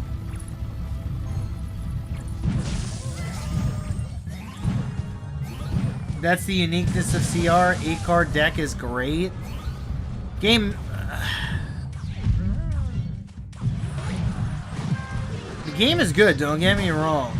I'm just saying it'd be more from a balance standpoint. Like, because I just feel like some games are too rock, paper, scissory as the mini pack is just destroying this tower. Oh my goodness. Juicy J needs to come back in this match as the mini P.E.K.K.A takes his entire tower. Double elixir time. He's got a minute to get back into this match and turn the tides for Arena Quesito. Sparky down on the left-hand lane. Mega Knight for Juicy J on the right. Musketeer trying to get value as well on the right-hand side. Musketeer going to connect to the tower here. Minions are going to clear it out. Prince, left-hand lane going for the Goblin Giant. 44 seconds remain. Can Juicy J get back into it? Miner, right-hand side with the double wall breakers. Wall breakers are going to get taken down front of Musketeer. This is just not looking good. Does still have his Prince alive on the left-hand lane here. Double Prince on the right. Minions, though, are going to be too good. Roll delivery, going to shut everything down. Miner coming in on the right. 17 seconds left. Everything he has on the right-hand lane. 1, 2, double wall breakers. 570. 400 life left. Just not enough. OsDeSorte is going to pick up the game. Unfortunately, Juicy J just not able to come back. That one mini P.E.K.K.A took the entire tower. And that is just unfortunate.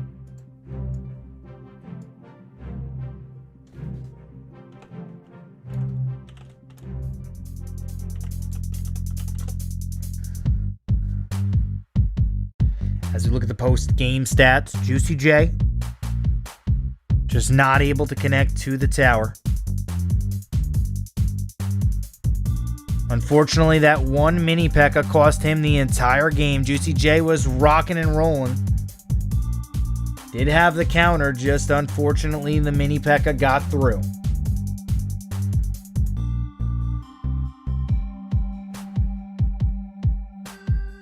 I've always followed TR in English, so listening in Spanish just sounds weird. Also, you do a magnificent... Oh, I was just being sarcastic, Element. I was just joking around. Yeah, like 80% of this stream is us, just messing around and having fun. We have a good time on this stream. The English stream, we have a good time.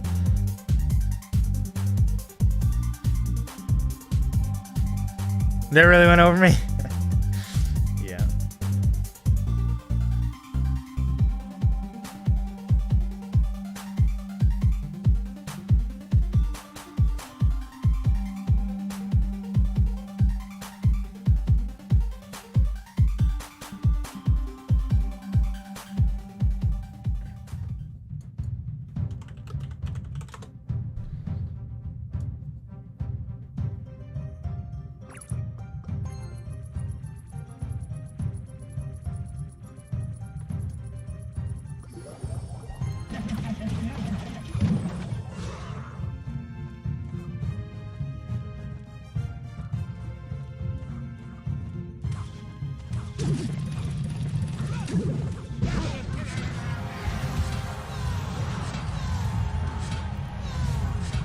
Code and chatting in the shop. You got it.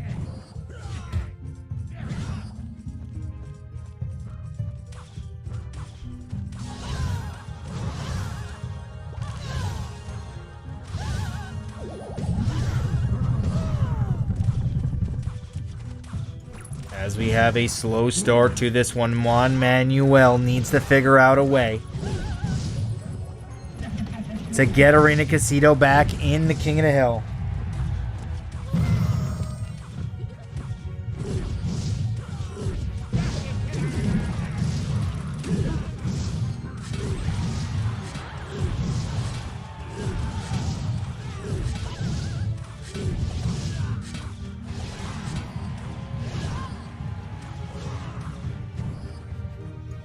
As barbarians are spawned very, very slowly here. Just continuing the cycle.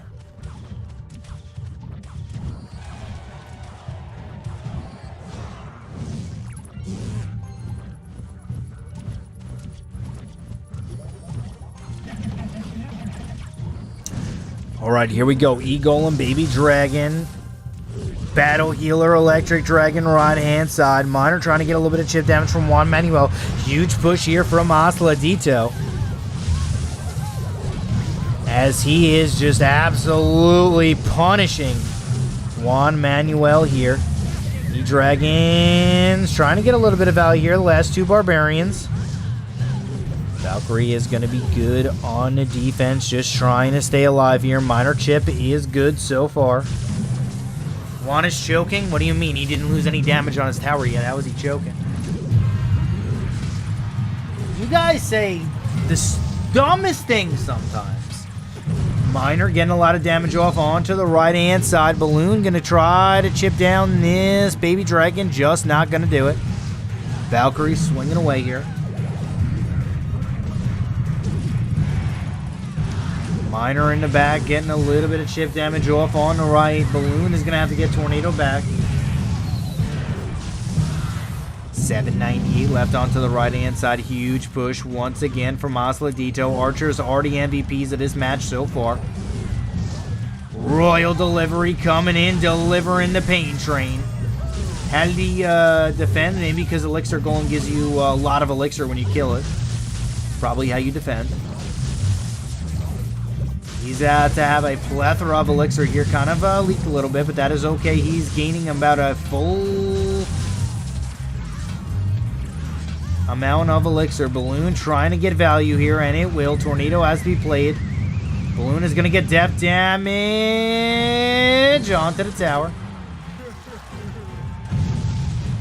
198 remains. Miner and a little bit of chip is all he needs. Another balloon cycled onto the right-hand side. Miner coming in, hopefully on the back.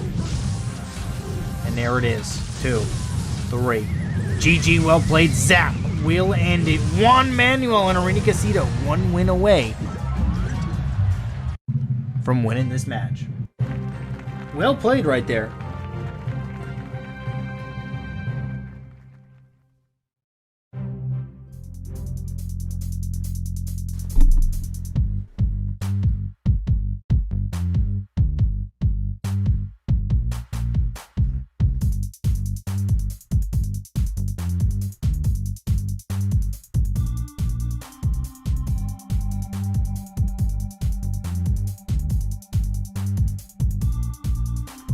Well played right there from Juan Manuel.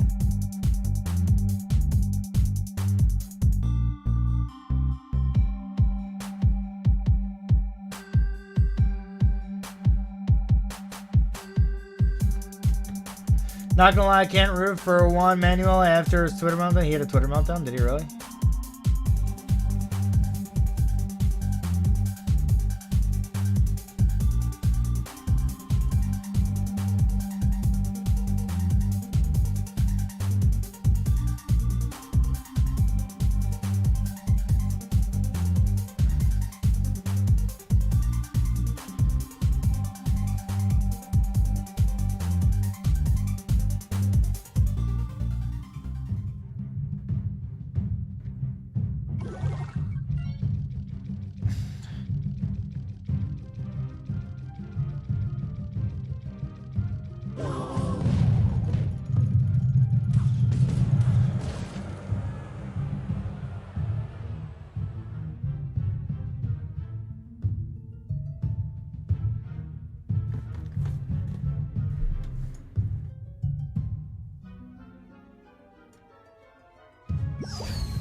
Eagle seems like a strange choice since it has such a polarizing. Yeah, it does. It does have polarizing matchups.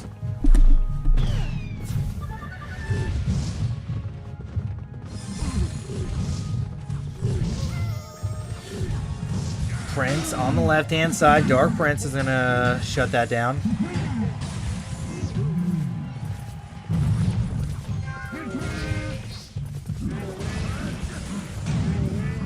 P.E.K.K.A. clearing out everything.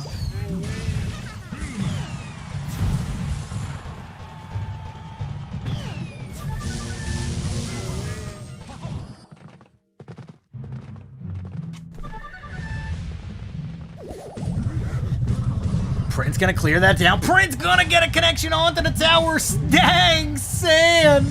Here comes the pigs. On the right-hand side, they're going to get tornadoed away. Juan Manuel. Oh, man. The people's champion, Stang Sand.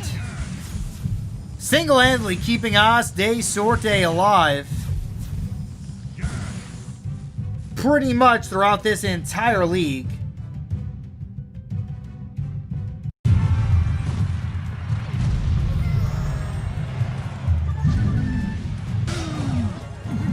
Prince gonna shut this down. Kinda was gonna lose the tower either way. Dark Prince kind of probably wasn't the best thing to put. Mini P.E.K.K.A. 1 claw skeletons. GG, well played, Stang Sand. Beautifully played by the Stang Master. Dark Prince coming out right hand lane, trying to get to the tower here. Another baby dragon. He's just going to throw everything out, but it ain't going to be enough. And there it is. Stang played this phenomenally.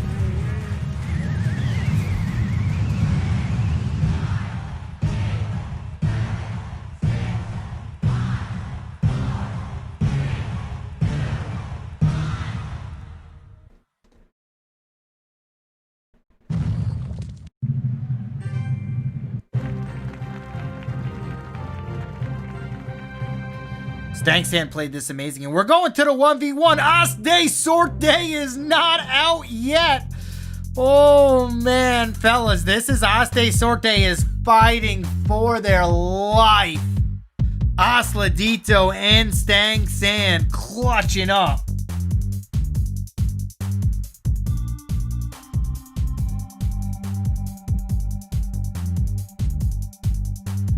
Do you think they should add more rewards for Fantasy Royale? Potentially.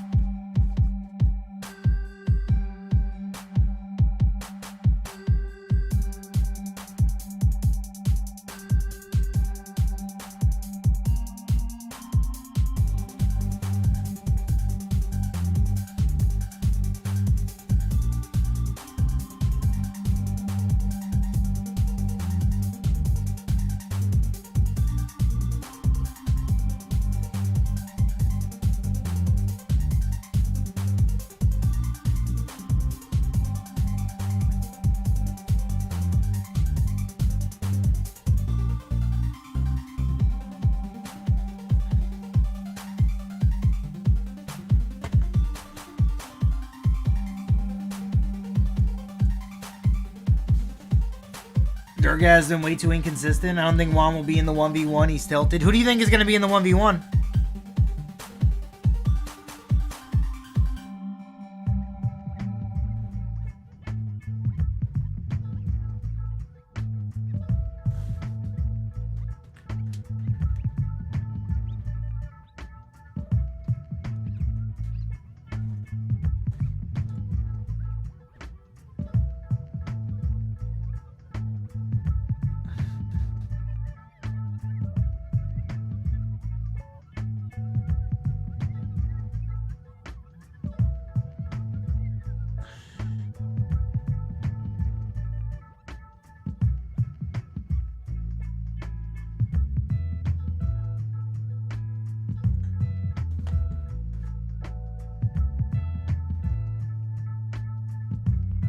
Stang San and Juan Manuel.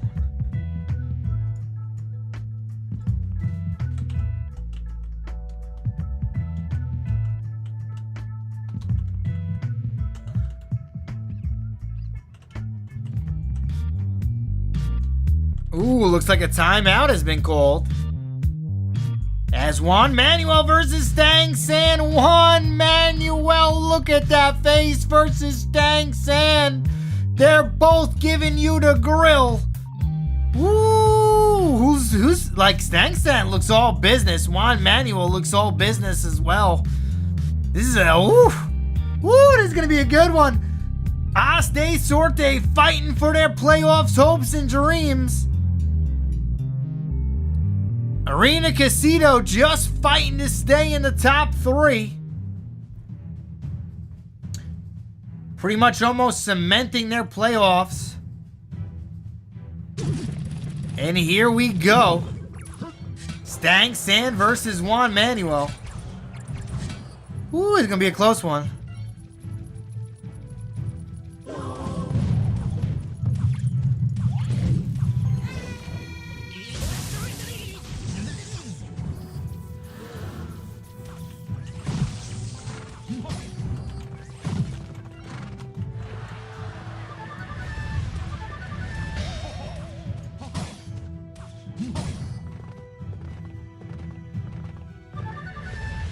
Prince on the right hand lane with a royal delivery.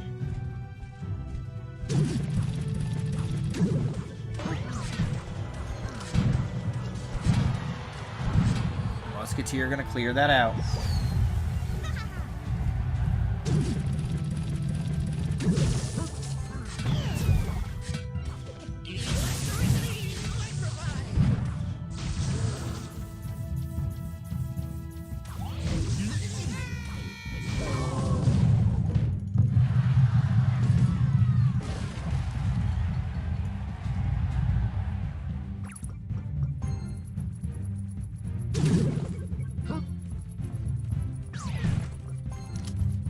As we have a slow start to this game, 22 seconds until double elixir time comes in. Stang San versus Juan Manuel.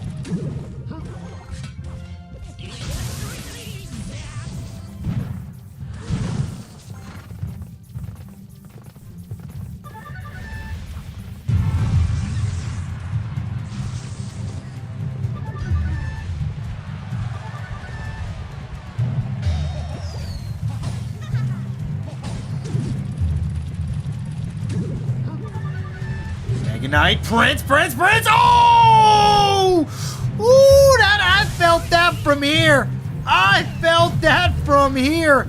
As the Princess Tower takes a absolute disheveling. 844 is now left onto the tower stank stand. Making a place. Bats coming in on the right-hand side, though, getting a little bit of damage, evening it up. Woo, this is gonna be a close one. Double firecrackers on the left-hand side. Anything can happen in this match. Miner getting off a lot of chip damage. Miner with the double. Wall breakers that have to get. Fireball down. 404 life left onto the left-hand side. Prince with bats coming down on the left-hand side here. This is going to be a close one. Miner coming in on the right-hand side. There's going to be wall breakers as well. Wall breakers coming out. Wall breakers are still going to connect. That's going to beat a game one. Manuel taking game number one.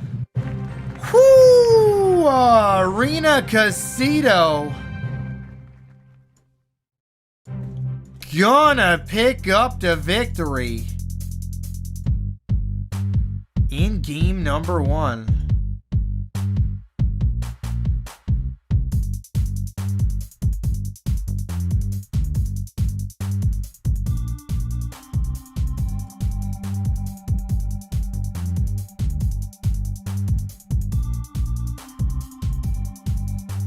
Wow.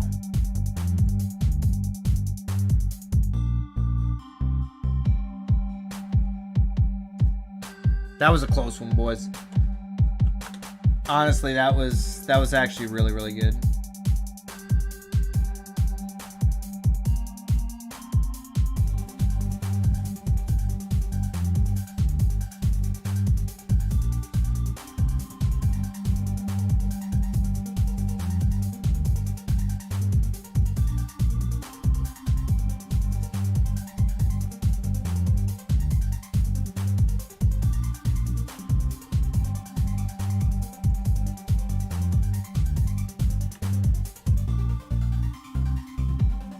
Kevin is the GOAT? I am the GOAT. What's up, Star Wars? How are you?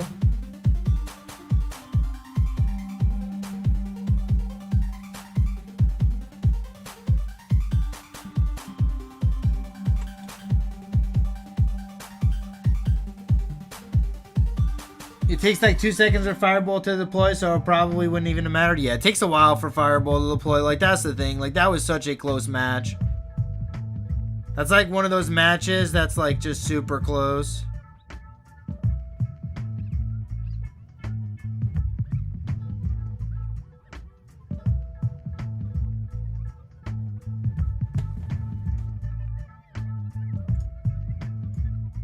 Anything could happen.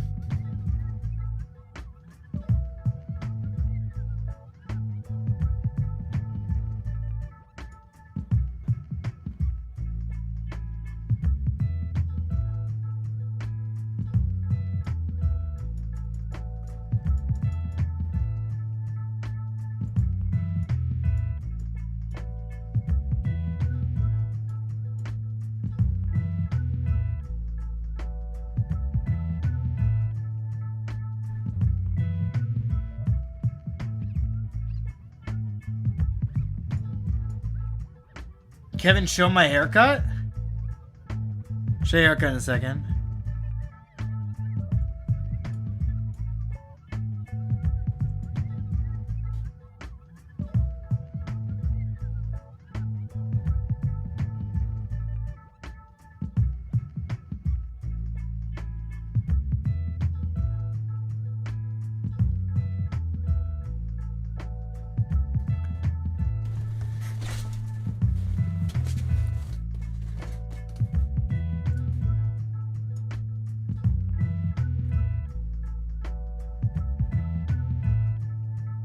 I got that fresh haircut? Absolutely.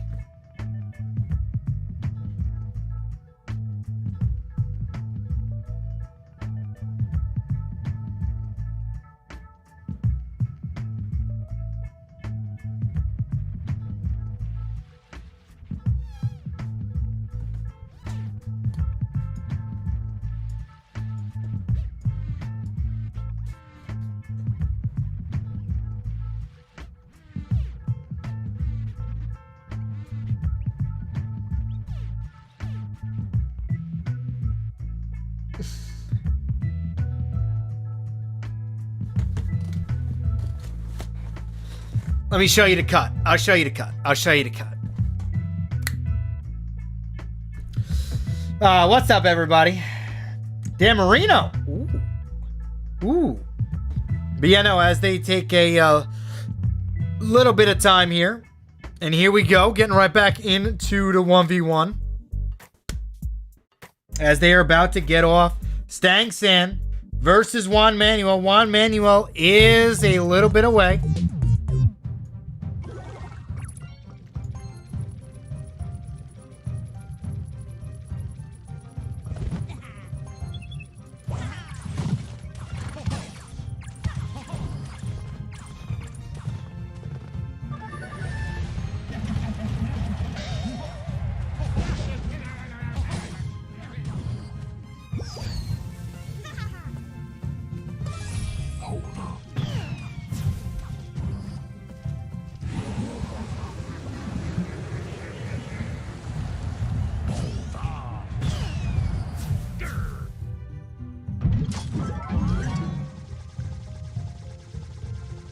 The pressure is a lot on Stang right now. This is like OsDeSorte. If they lose this match, it's over.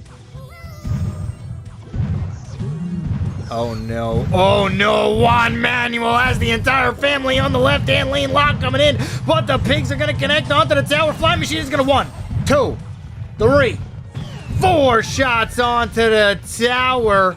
Stang San is in trouble. And the Bandit to counter the Prince. Oh, this is no bueno. One core skeletons are going to be good here on the defense. Stang San trying to get his pigs in time. Not! Okay. Okay, bats had to be played there. Not too bad. A lot of damage onto the left-hand lane. This is going to be shot for shot. This is going to be a close one. This is going to be this is anybody's game. Prince going to shut down the Goblin Cage. Oof. Oof, the Goblin Cage might be the difference here. Does Juan Manuel have... does Stang San... What's Stang San's last card? Is it a Goblin Cage? Boom shakalaka, you better believe it.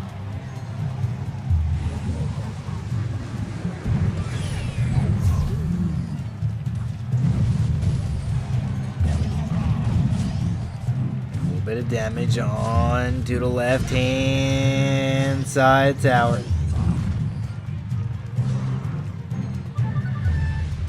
Prince on the left, clicking out the Goblin Brawler. Magical Archer, 1, 2, 3. 3 shots, and that could be the difference in the game. 3 Magical Archer shots onto the left-hand side. A little bit of chip damage right then and there from the Firecracker. 1 core skeletons are a little late. Inferno Tower not going to get any value whatsoever here. It's just going to soak up everything in the middle. Bah, no. Oh, my goodness. The Firecracker heard around the world. The difference in this matchup is the Firecracker from Stang San is just getting infinite value over and over again. Goblin Cage is down, Poison is down. Big value from the Firecracker as 1, 2 Piglet shots hit the tower, 536. Flying Machine is going to get taken out. Stang San trying to keep OsDeSorte alive. Firecracker once again cycled in the back. Here come the bats and here come the piglets, but 1 shot from the Firecracker later to everything behind it. Here's the pigs on the left-hand lane. Huge value from Juan Manuel as he's going to shut this entire push down. Log does do a little bit of damage here, taking it down to 398, 2 poisons away from victory. Firecracker clearing down the Barbarians, 1 Barbarian at a time. Prince is going to get stopped here, but that does not matter. Bandit is going to get chunked down. Is it going to die? Yes, it does. Firecracker continuing to get value left and right. Flying Machine, full life here. Spirit is going to be good. Not really good pigs at all from Stang San. Kind of just threw that away. Here's the piglets on the right-hand side. Juan Manuel. Could that piglet play from Stang San cost them the game? Bandits coming in on the right-hand side. The 1 core skeletons are still alive. Fly Machine's going to lock. Not onto the tower, not yet. Heal Spirit is good. This might be GG. 310 life still remains. Here come the pigs. They are coming in again. Another Prince is cycled. Here is the Bandit. Bandit not going to phase onto the tower. Magical Archer not going to get there either. As the Flying Machine still alive. Firecracker, 37 minutes. are played here. Oh no, he misses with the lock. Piglet gets to the tower. There it is. Juan Manuel stealing one. Not sure why Stangstand played the Piglets instead of just poisoning the tower, and that cost him the game. And OsDeSorte, unfortunately, might be out of playoff contention as Juan Manuel takes the game. Well played by Arena, Quesito, Medina, Juicy J, Juan Manuel, Nick La, Shadow, Daniel, and Vodka. The pressure was too high as Arena Quesito takes it home and wins the match.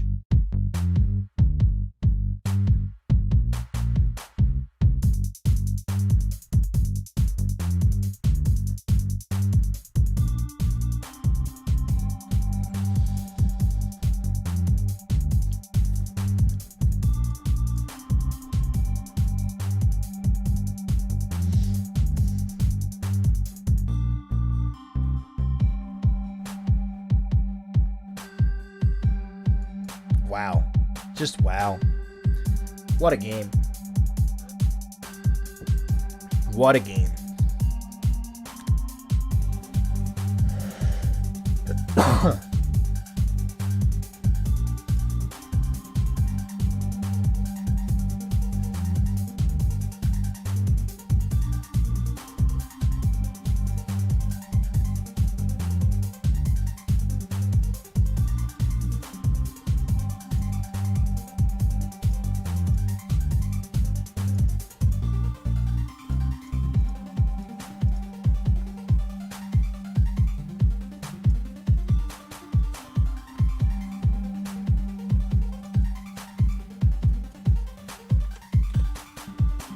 I need like a lot of water after that one.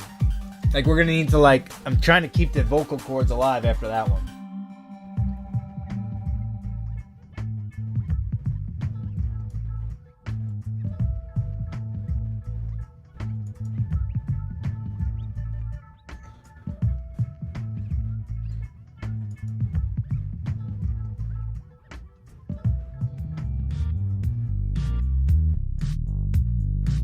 GG, well played. Group A.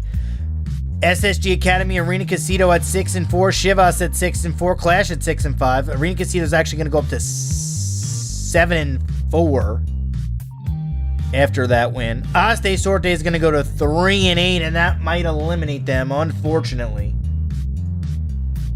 as that's just an oof, rough.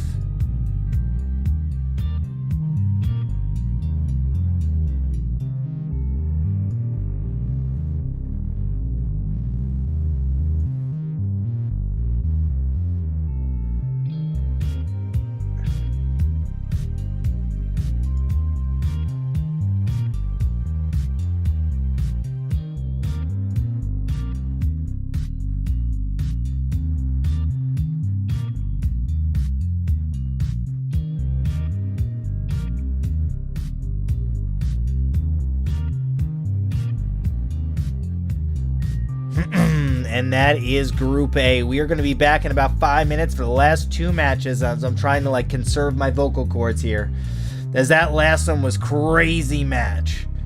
Whew.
All right, we will be back in about 5 minutes once they get this wrapped up. And I'll see you guys in about 5 minutes as we are waiting for the next matchup to commence. Just trying to save the vocal cords. We should get somebody on. Does anybody want to come on, voice, and co-commentate? Let me know. If you're a player, let me know. Be right back, though. Give me 5 minutes until the next match. It'll be up on the screen in just a second.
are back, baby!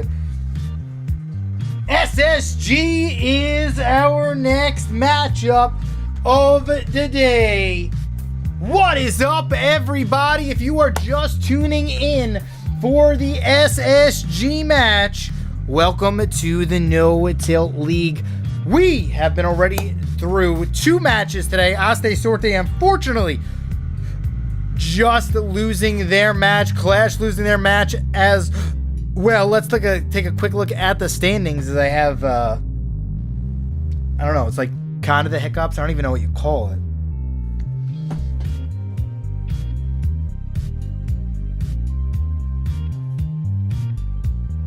But let's look at the standings. SSG Academy. ZERØZONE at 4-6. Samurai at 3-7. Chivas at 6-4. Those are the teams still remaining.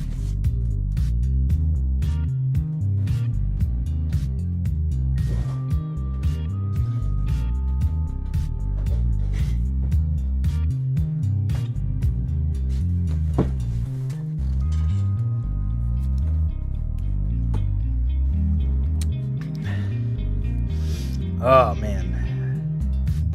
I'm excited for this next match.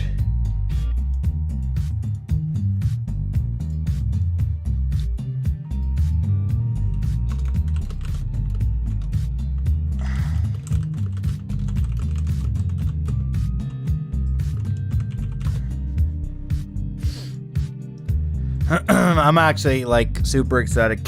So, do we think SSG Academy is going to win this? Wait, how is Arena Quesito 7-4? Oh yeah, I guess 8-3 and 7-4 are the same. And chatting, you struggling. SSG versus ZERØZONE. You're watching the No Tilt League, presented only on YouTube Gaming. Who's ready to see Boss? That's the question. That is the question. SSG's gonna win? Possibly. All right, SSG Academy YouTube channel, Space Station Gaming. Wallace, Hazard, Oxalate, Mini Minter, She, and Boss is the lineup. Carlatas FC as the coach. ZERØZONE is throwing out the YouTube channel ZERØZONE. Hector, Posti, Mago de Pera, Kenny, Eri, Free, Rubo, and Quantania 89. ZERØZONE has been playing pretty good as of late. Mago de Pera carrying them just a little bit here and there. SSG Academy started off kind of slow. They kind of struggled a little bit. I believe they were either 1-2 or 2-2 to start out the No Tilt League. And then kind of just went on this rampage where they are now 8-2 and leading Group A.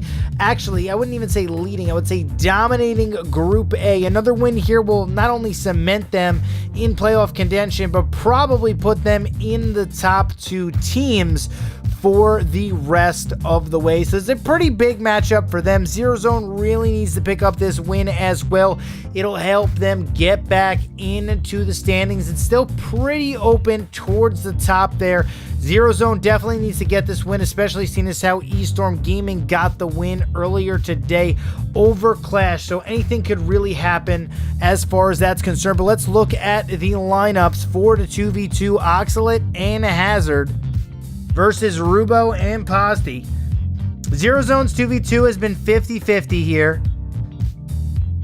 SSG struggled to start, but it has been ramping up pretty well in the 2v2 category.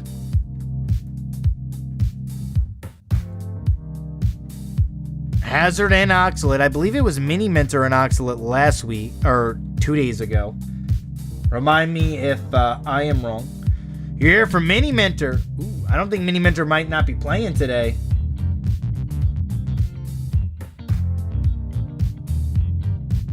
Yeah, because Mini Minter, I'm pretty sure it was Mini Minter and Oxalate. I think they might swap out Hazard and Mini Minter. Well, we'll see. We need to have SSG's coach to let us know. Skeleton Barrel and Giant Skeleton are the bans in the 2v2. Now, Mini Minter still probably could be playing.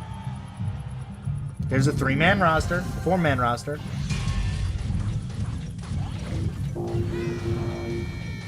He might be.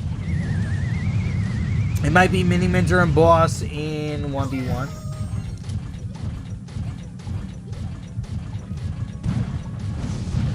Fireball right inside. Musketeer still getting way too much value.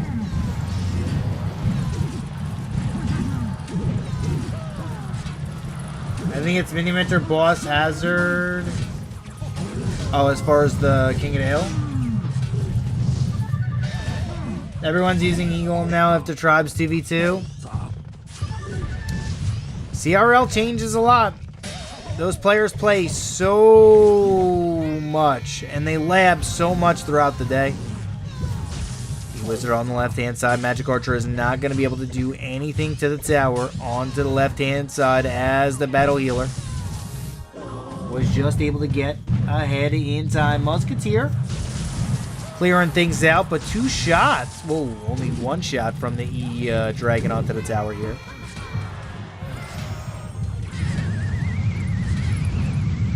Musketeer locks onto the tower on the left-hand lane. 1291 is remaining. Pasti and Rubo kind of just running free with the start of this game. Why don't I have a co-host? We're going to have co-hosts for the playoffs. We're going to invite players on from other teams during the playoffs. And we'll have pretty much just every match, you know, a different player.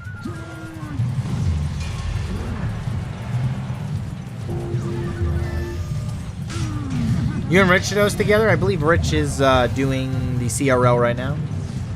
I don't think he has time. Rocket Roski on the left-hand lane. What a rocket. The rocket heard around the world. As the P.E.K.K.A clears everything. Double miner left-hand lane. 421 remains. Probably looking like this is going to be GG sooner rather than later. Oxalate and Hazard going to need to figure out how they're going to play this next game. Double battle healer left-hand lane, but it just is not going to matter.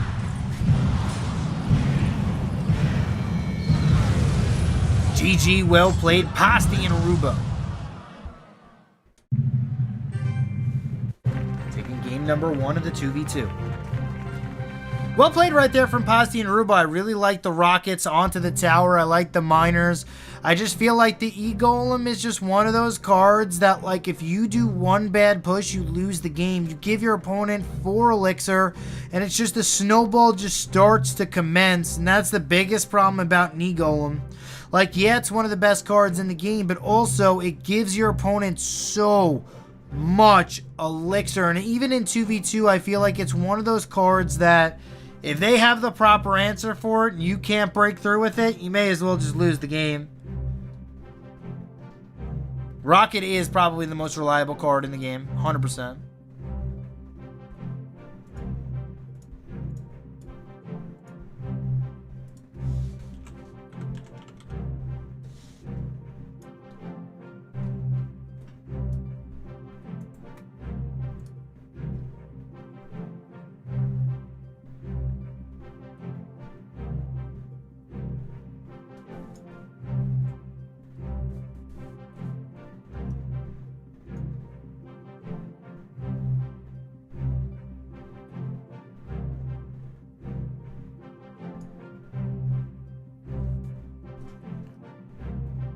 What do you think? Do you think Oxalate and Hazard are going to come out with another battle healer deck? I mean, they've been using a lot of battle healer lately. Rubo and Pasti picking up game number 1 pretty nicely. I love how there was no E-Golem played by Oxalate that entire game. Pasti played 2 rockets. The first rocket got more value than Mama's Meatballs. The second one just ended the game. Can't really have 2 better rockets than that. But we are going to get into the next match of the 2v2. This game is more fun to watch than to play nowadays? Yeah, you're not wrong. Especially when a rocket just kills everything.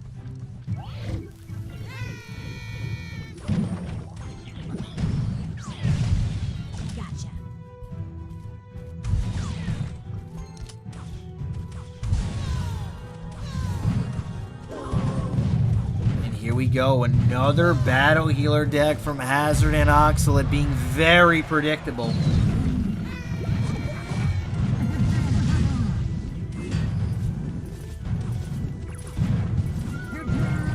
Let's see if Rubo and Pasti were ready.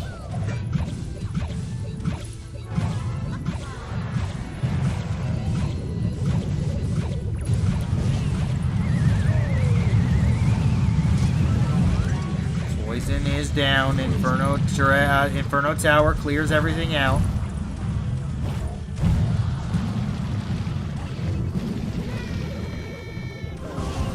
Here comes the log on the left-hand lane, clearing out everything. Princess trying to chip down the battle healer. Dark Goblin is out as well. Poison is down. Poison is going to be good. Princess down. Dark Goblin down. In tower takes a little bit of chip damage. The fact that the King Tower is already activated is a very big advantage for Oxalate and Hazard. So do you agree with the Rocket nerf, or as we discussed earlier, the card to combat the Rocket altogether? I think the Rocket 100% needs to get nerfed, but not to unit damage. But the problem is, if you nerf one card, you have to nerf all cards to tower damage. And that's the unfortunate thing.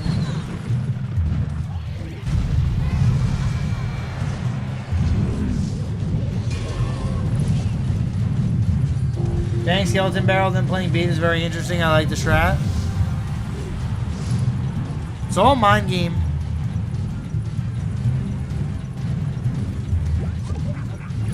But I mean, bait is one of the worst 2v2 archetypes without Skeleton Barrel. You saw how it was completely irrelevant until Skeleton Barrel got buffed. I mean, this is just really, really bad. Like, Rubo and Pasti are just in a very terrible... Well, I don't want to say it's a terrible position, but it's pretty bad. It's only a matter of time, I feel, until they are broken through. Like, these Goblin Barrels aren't doing anything but double King Towers.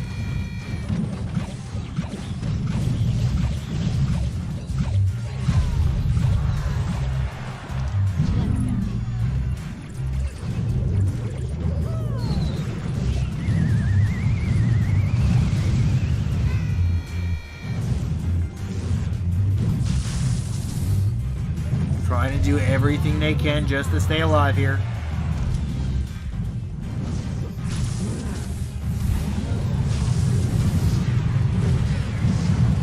Golem actually is going to get to the tower here. Death damage is good, but this is going to be a huge push. Oh, Dark Goblin doesn't come out though. Baby Dragon is just clearing everything out. There's still a lot of life left. Musketeer is good. 486 life left onto the left-hand side tower. Earthquake poison. And then another earthquake will end the game. Poison and it's over.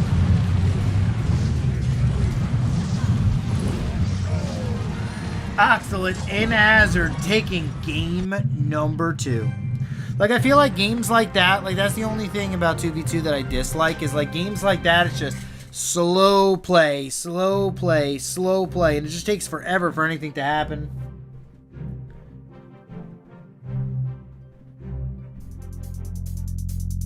Yeah, they didn't have Tornado, which is interesting.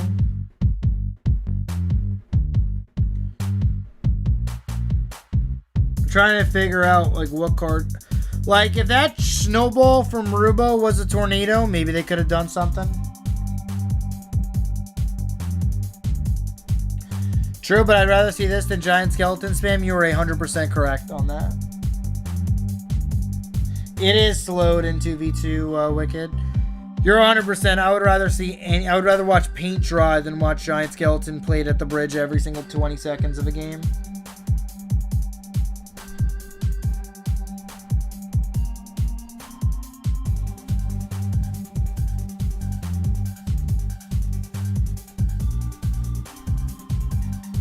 I was just gonna say that while watching paint dry.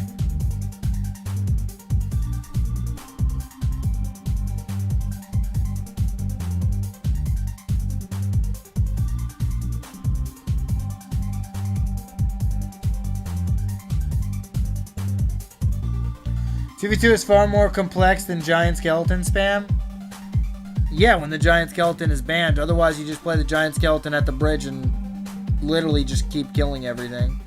And just pray you break through.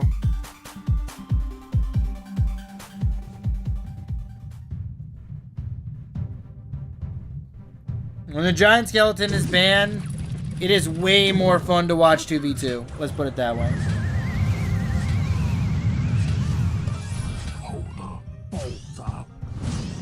Magic Archer getting a lot of damage.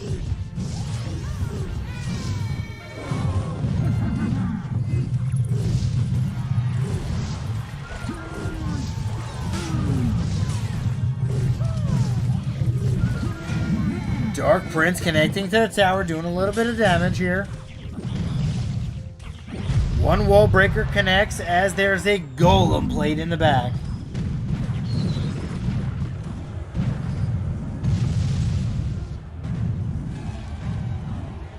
Yeah, no, there are definitely ways around it. It's just really boring to watch giant skeletons just spammed at the bridge, taking no skill. Literally all you have to do is literally click on the giant skeleton and click on the bridge.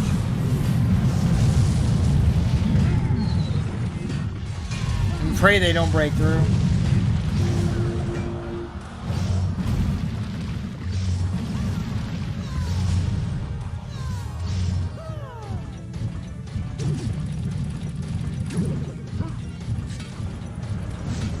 Bats and minor.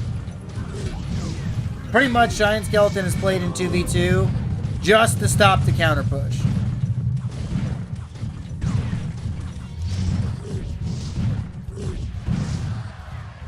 Hyper speaking like a true 2v2 one trick. True.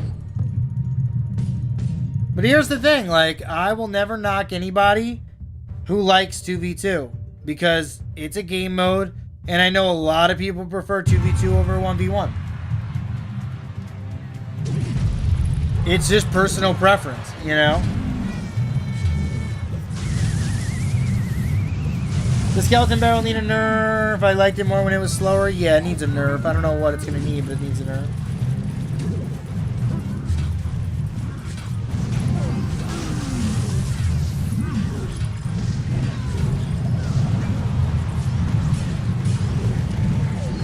Two v two is more fun to play. Well, here's the thing. 2v2 is not fun to play because there isn't a ladder. Like, if there was a 2v2 ladder, 2v2, I can guarantee you everybody would think of 2v2 differently. Because you would be playing it competitively. You know what I mean? Like, there is no such thing as competitive 2v2 unless you're in a league playing competitive 2v2. There just isn't. There just isn't. You know, there's just the way the cookie crumbles. Another wall breaker spam to bridge here. Wall breaker connects. 502 left. Battle healer going to be good on the defense.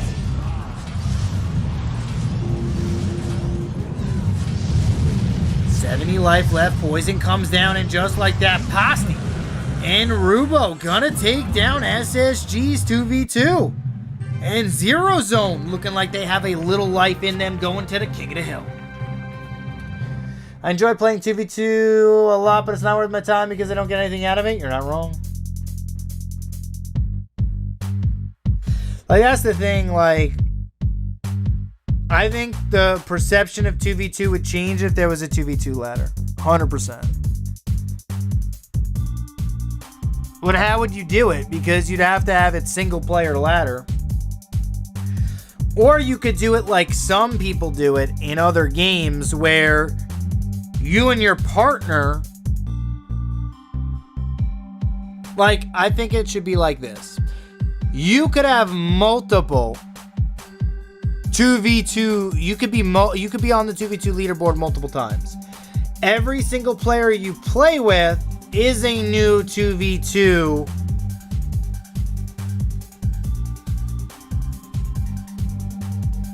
ranking. So, like, let's say I play with Tio. Me and Tio, we're ranked separately than me and Steven. But we still both are on the leaderboard. There is no individual leaderboard. You have to play with somebody. And I think that's the biggest thing that Supercell, I think, is trying to avoid is the fact that you have to play with somebody. You know, and I think that's the biggest difference there. Wallace, Octolit, She, Hector, Posti, Mago de Perro, and wow, no boss or mini minter today. Interesting. We got debated, boys.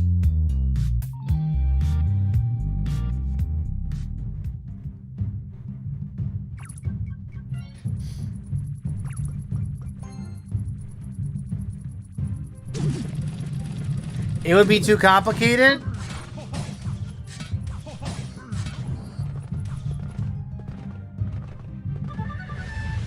You're not wrong, but like, here's the thing.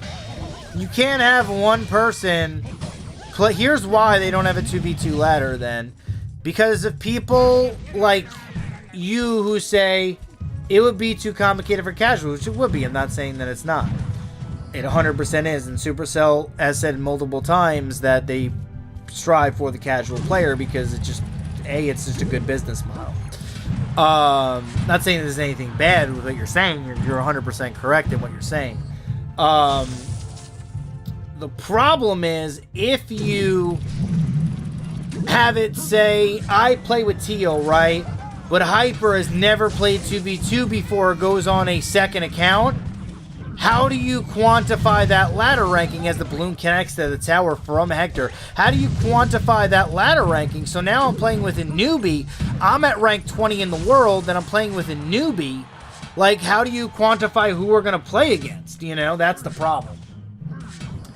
I think you'd have everybody ranked separately, and then you match other people based off the average trophies of you and your partner thoughts. That's the problem, David. The problem, David, is say I play with you, David, we're ranked 20 in the world, we're doing it, and then I say, yo, David, go to your level 9 account that you have that only has a couple of 2v2 games, so I can get higher ranked. And then you want to know what? Once I get higher ranked, I'll go on my level 9 account and get you ranked as well higher. And that's the problem with having a single ladder ranking. That's the problem with that.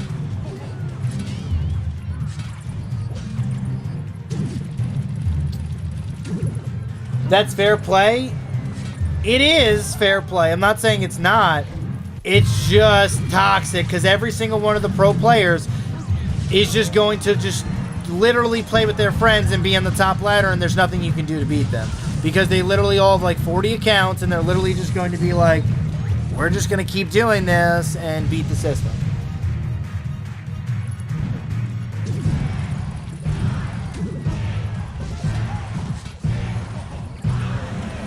Yeah, Juicy, we're talking about 2v2 ladder. Just make it so you gotta submit who your partner is and you're stuck with him for the season and make the season shorter. Like, yeah, we talked about that.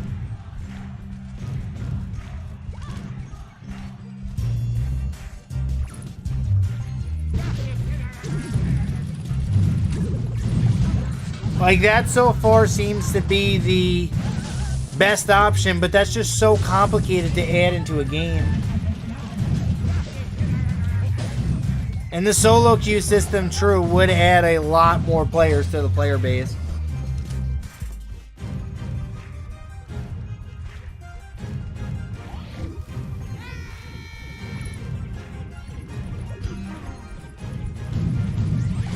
Wallace not looking too good here as Hector. Slowly getting more and more balloons to the tower. And there it is. GG, well played. Hector gonna take down Wallace, and just like that, Zero Zone looking pretty good in the 1v1.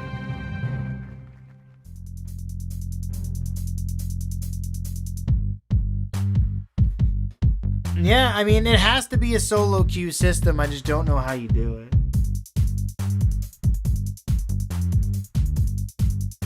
I think you'd have to do it. If it was a solo queue system, you'd have to go off the highest, like, you'd have to go off the highest guys' trophies, no matter what. So you wouldn't be, but here's the problem, you wouldn't be able to play with your friends, real life friends in a 2v2 ladder. So like, let's just say I am 7,000 trophy 2v2 player, and I want to play with my friend in 2v2 competitively, I can't. But if we had our separate ranking together, we could play together and we can slowly rise up and we'd be able to hit our plateau with the players who we should be playing versus with our skill level.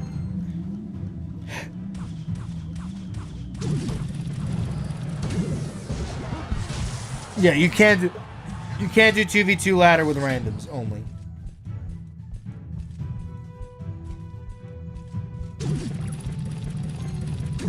Yeah, no, the fuzzy gamer, that's right, but the problem with that is let's just say I want to play with my real life friend.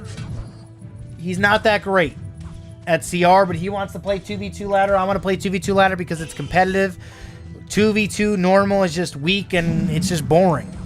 We want to get competitive 2v2 games in.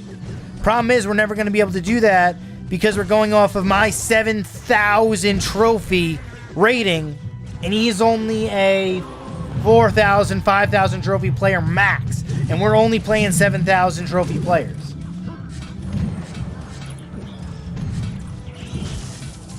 Oxalate not looking too good here. Balloon is going to take him down. He really doesn't have the anti-air. Wow, what a defense.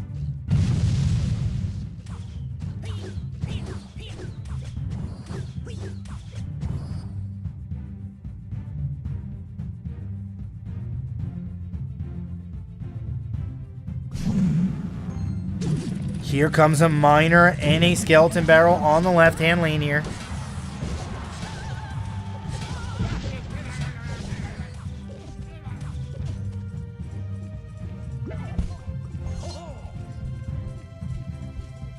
Knight down on the left. Valkyrie trying to make some plays here. Spear goblins are down. Log is out.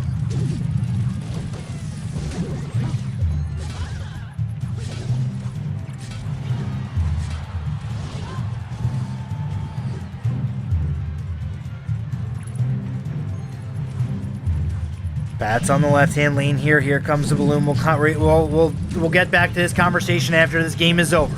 Miner on the right-hand side is going to get taken out. Balloon trying to get some value. Oxalate playing Absol. Oh, no.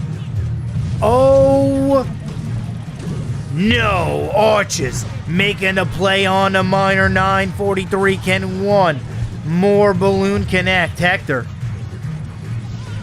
if he could take down Oxalate, he is going to be in a really good position. It's looking good, Miner. Bats are going to get to the tower here. Bats not going to get there. Archer not going to get there either, but a lot of damage. Log does absolutely nothing. A balloon comes down on the right-hand lane. 275 left to go on the right-hand side. Got to stop this skeleton barrel. There it is. Got to throw down the bomb tower. Bomb tower is played. Miner all the way in the back. There it is. 1, 2, 3, 4. It's over. Hector taking game number 2, and the King of the Hill Zero Zone looking strong.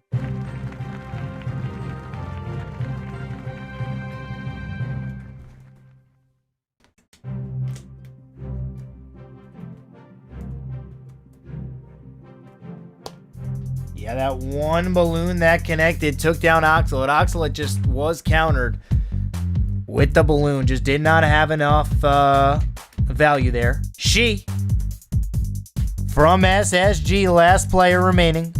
Let's see if he is able to shut down everybody on a Zero Zone. SSG kind of mixing up everything today with their whole lineup.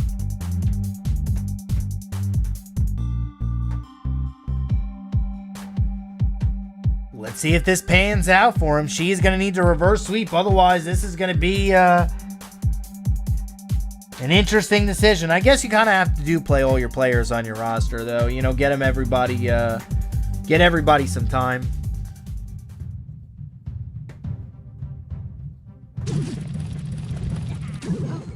Interesting that they keep throwing out Wallace, though. Not saying that Wallace is a bad player, just He's been struggling for a while. I feel like... What? Does anybody know Wallace's record? Maybe the 2 days that I wasn't here, or the day that I wasn't... Well, I know. I've been here almost every day for this.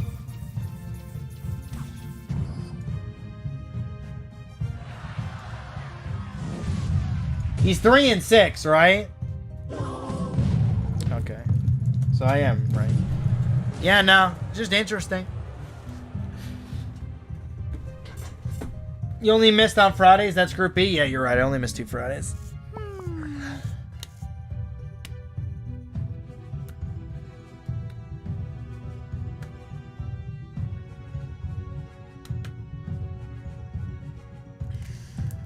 She versus Hector.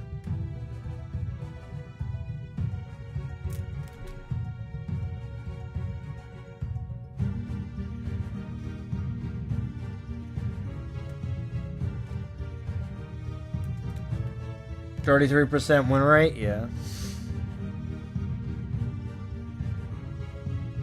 Wallace is a great player, but I think everybody hasn't figured out. Well, I'm not saying he's a bad player, it's just he's not doing very well. I think he's played almost every day.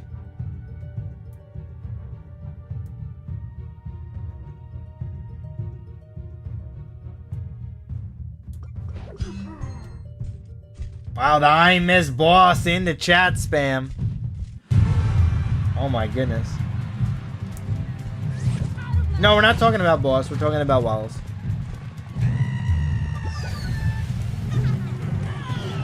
Boss with reverse sweep here.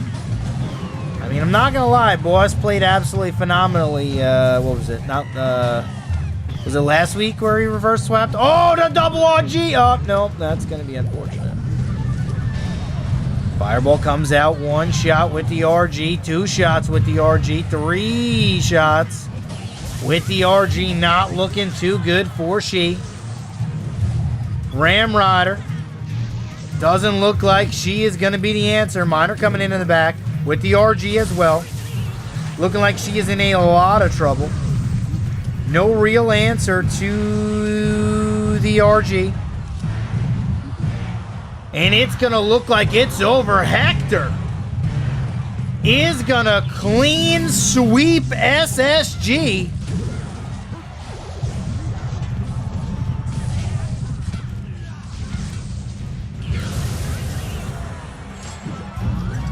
And well played right there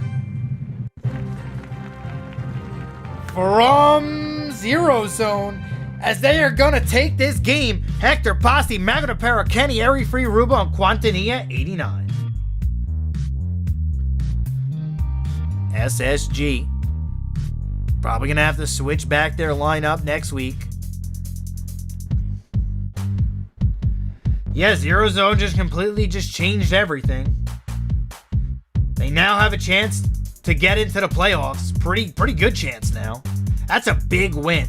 Because versus SSG, that's almost been a loss for every team. I think Arena Quesito beat him, ZERØZONE beat him, and I think one other team beat him. I'm not sure who the other team was.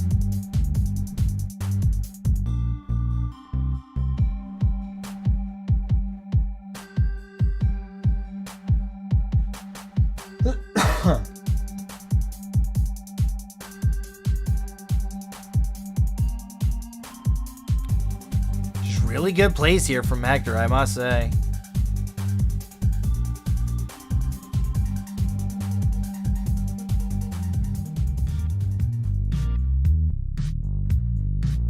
ZERØZONE goes up to 5-6, stays even with Estorm Gaming.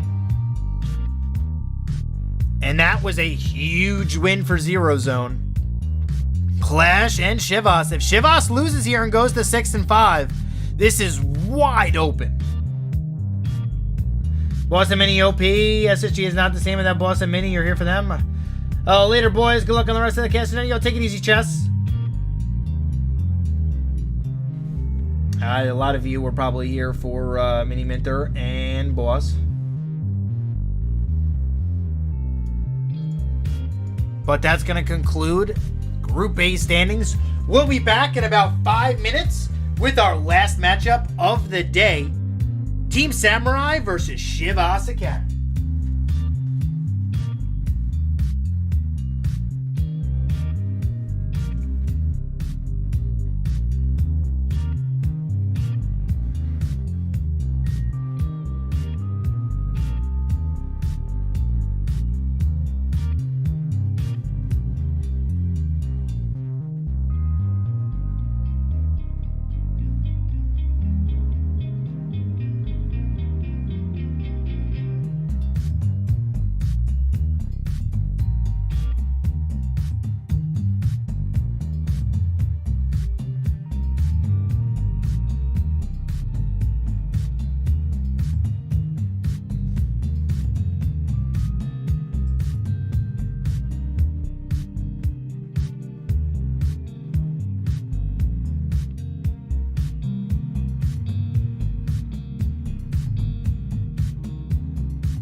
What's up, everybody? Yo, take it easy, Steven. Welcome back to the No Tilt League Day 11 group number A. Wait, is that how you say A? Oh, that's an A, right? Wait.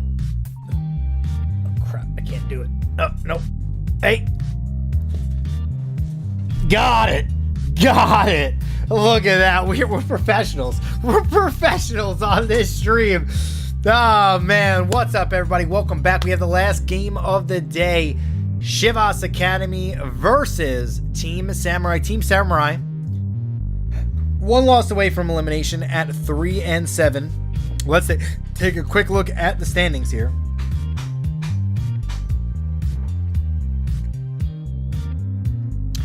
As we have Chivas Academy and Team Samurai. Chivas Academy at 6-4. Team Samurai at 3-7.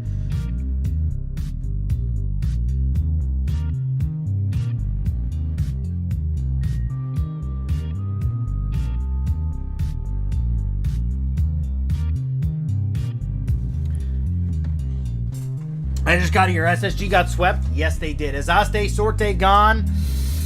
They're not 100% mathematically eliminated yet, but unless they like queen sweep every single match here on out, like they can't lose a single set. Let's put it that way. So they're pretty much gone.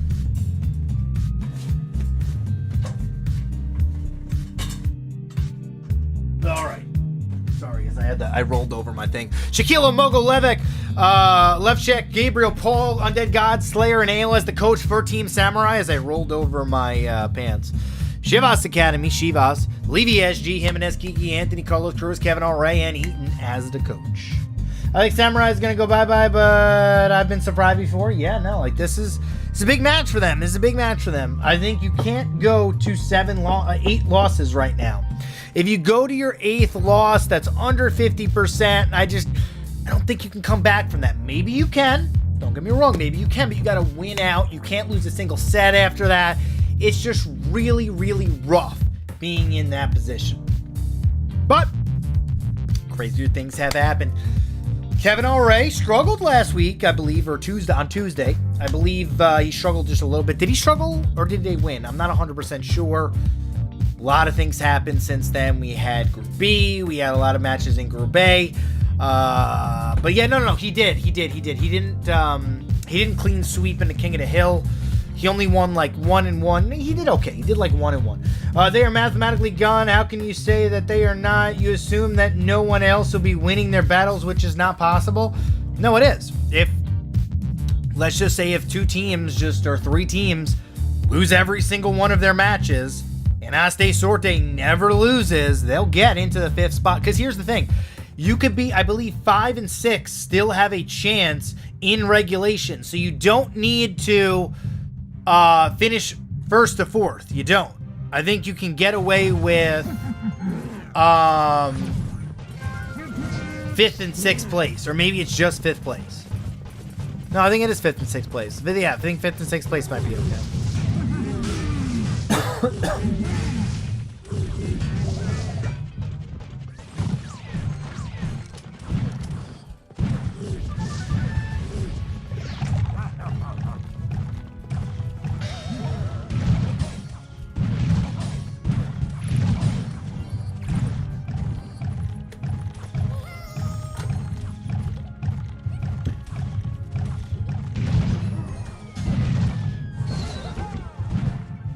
Here we go, Mega Knight and Royal Guard. Making that comeback is too much work and even more pressure. You're not wrong. Here's the thing. I'm not sitting here saying you can never call a team 100% out until they're 100% out. You know what I mean? Like, don't get me wrong. Do I think they're going to be, do I think they're 100% out? Yes. But am I going to say that? No.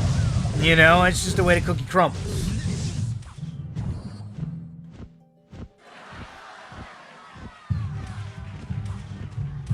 I don't want to get roasted on Twitter, guys. I don't want to make that happen.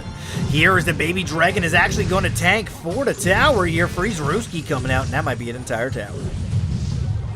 Mini Becca, Mini Becca, Mini Becca. Oh, that was close. That was close. Huh.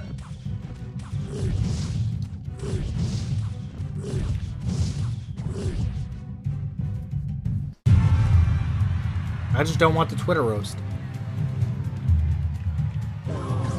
I get roasted on Twitter for everything. No matter what I say, I get roasted. I said something the other day, got roasted for it. I said minor players, you know, complain too much. Got roasted by every single minor player. Like, people cry too much.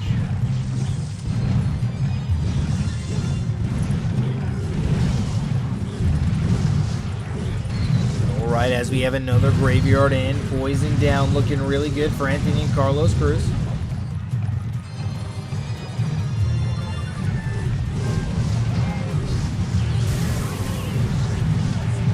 There's going to be a little bit of damage onto the left-hand side here. Prince not going to be able to connect onto the tower as a Giant Skeleton played at the bridge. Surprise, surprise. Giant Skeleton is tanking for the graveyard here. Freeze coming down. Skeleton's not really going to be able to get too much value. And chat, you didn't used to be so PC, but sure, I hear you.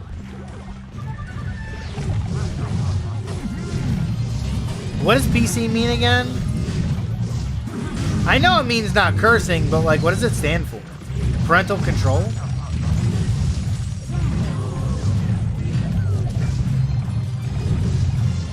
.83 life left onto the tower. Couple skellies connecting will end the game. And there it is, GG. Anthony and Carlos Cruz picking up game one. Oh yeah, politically correct, there it is. I'm never politically. What are you talking? Well, yeah, you're right. You're right. I am. Here's the thing.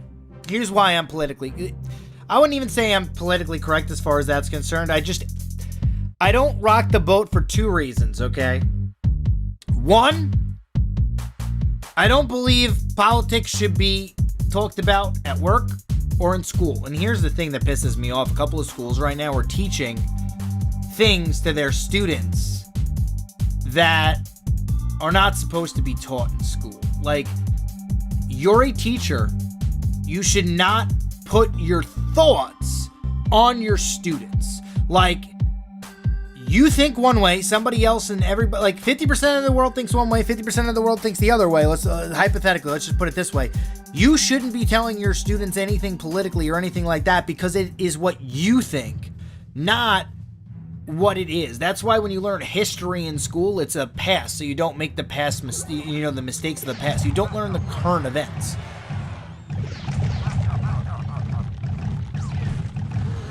And that's why, like, there's some professors now that are speaking about political matters, and it's just like, you can't really talk about it. Like, it's just not the place.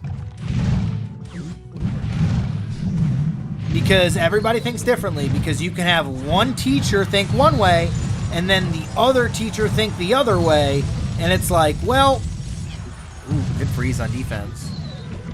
You know, it's kind of so who teaches who? That's why it's starting to become a little ridiculous, but we're not going to get into all that, as it's just not the place. As a balloon, oh wow, this might be the game right here. That's the game. GG, well played. Later. As the tower already falls, Anthony and Carlos Cruz struggling in game number 2. You were never politically correct, but the fact that you made that comment saying that you are not our... Oh, is that they are not out is a very PC comment? I know. What do you want me to say? Do you want me to say that they had one of the worst 2v2 teams I've ever seen in my entire life and then figured it out a little bit too late because, you know, that's kind of what happened. I mean, I could say that. I mean, we're all thinking. But we're not toxic, you know? We're not toxic. All right, balloon on the left-hand side. Like, that's the thing. Like, the league is still new, so, like, you're not going to have a perfect team to start it out. You know, you can't blame them for that. But here's the thing. After, you know, a lot of games of 2v2 and the 2v2 teams start getting cemented, you know, that changes some things. Balloon is going to connect onto the tower. Doing a lot of work, and Anthony and Carlos Cruz are right back in it. I can't believe you just said that. Imagine being toxic could not be me. Nah, it's not toxic. It's just, it is what it is.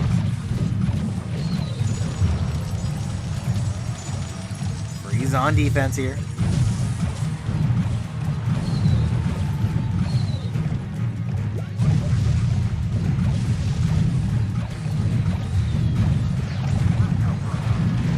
Please tell us what else you would have said. Anthony and Carlos Cruz are coming back with a vengeance.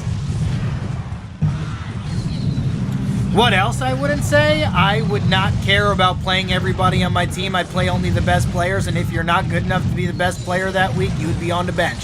And I would not feel any remorse for it if you never got the chance to play. Lumberjack sneaking through here, doing a little bit of damage. Balloon trying to get to the tower. There it is. Ooh, Fireball coming out. Not going to be enough. Like, I feel like teams are playing everybody on their roster just to give them a chance.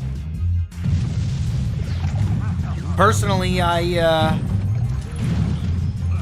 would just play my best players. I would say you performed the best this week in practice. And everybody else, you're just not good enough. I don't believe in participation medals. I think participation medals are for people who are underachievers.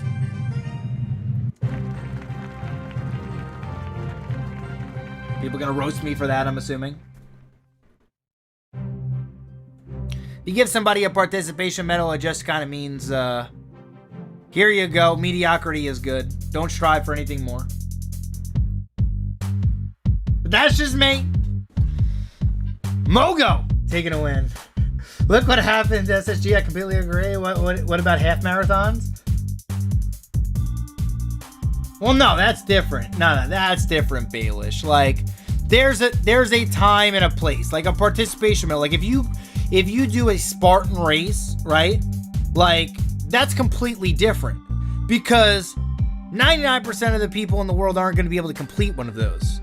So that alone, just doing one of those, a medal symbolizes that you did that. I'm not talking about that. I'm talking about like you participate in a sporting event, right? And everybody gets a medal, doing that. Like, nah, screw that. That's not, no. We ain't about that life. Like, you want me to show you something? All right, this is what I have to say, right? Hold on. Let me tell you something, all right? Let me show you something, all right? Let's just say you play track. Oh, crap. Hold on. There's a game. I'll show you after. No. We got to do this. We got to do this. All right, hold on. As this goes. Let's just say you play track, right? You ran, you did your thing. These ain't no participation medals, boys. These ain't no participation medals. All right, we ain't no participation medal. We also were an All-American athlete, but that's besides the point. But there ain't no participation medals up in here. You know what I do with my participation medals? I light them on fire, melt them down, use them for something else.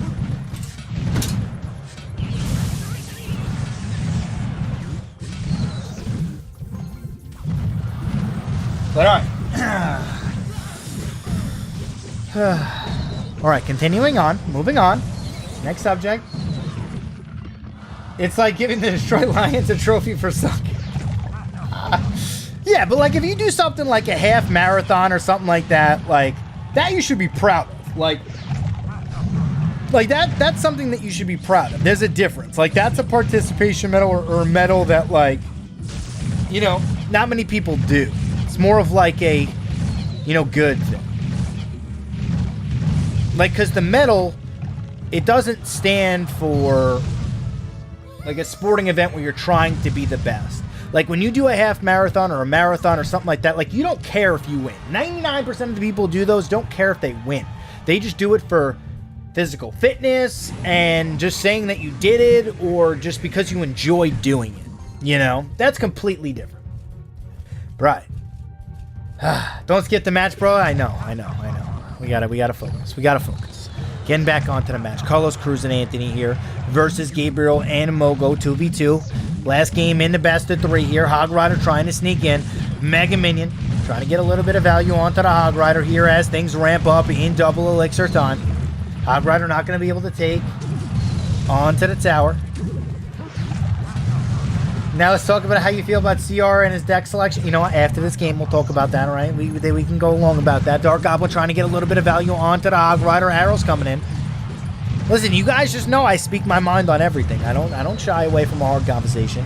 Oh, Giant Skeleton at the bridge, you know. Just 2v2 for you. You know, just 2v2 for you. I mean, I was shocked that Giant Skeleton got played at the bridge, let me tell you. All right. Blowing up everything on defense. No big deal.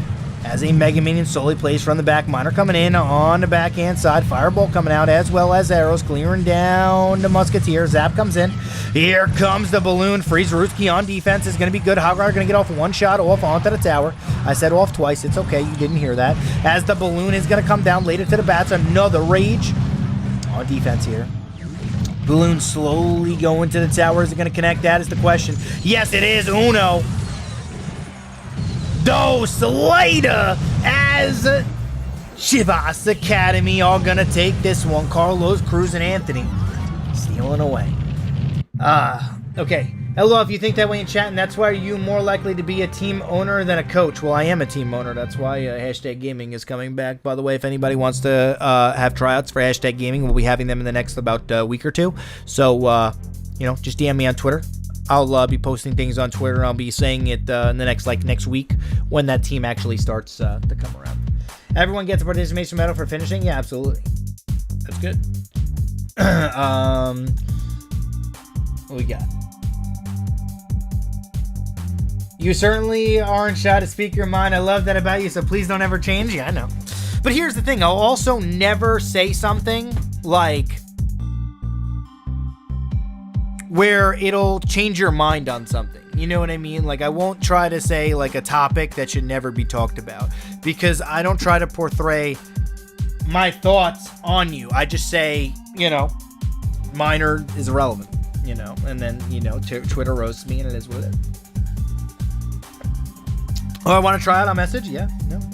We'll try, you know, we're going to sneak into the No-Telt League. Just nobody knows it yet. So it's okay. I got connections. Boys. King of the Hill. Undead Godslayer, Gabriel, and Paul versus Carlos Cruz, Kevin L. Ray, and Jimenez.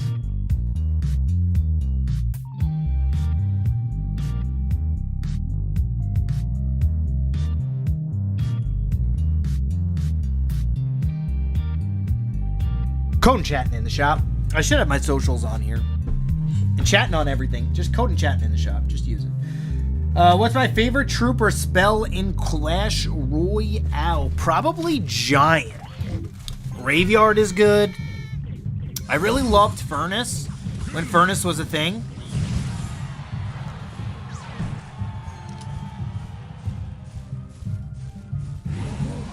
Interesting that Kevin L. Ray isn't last. You're not wrong. Jimenez used to be first, I believe. Maybe it was Carlos.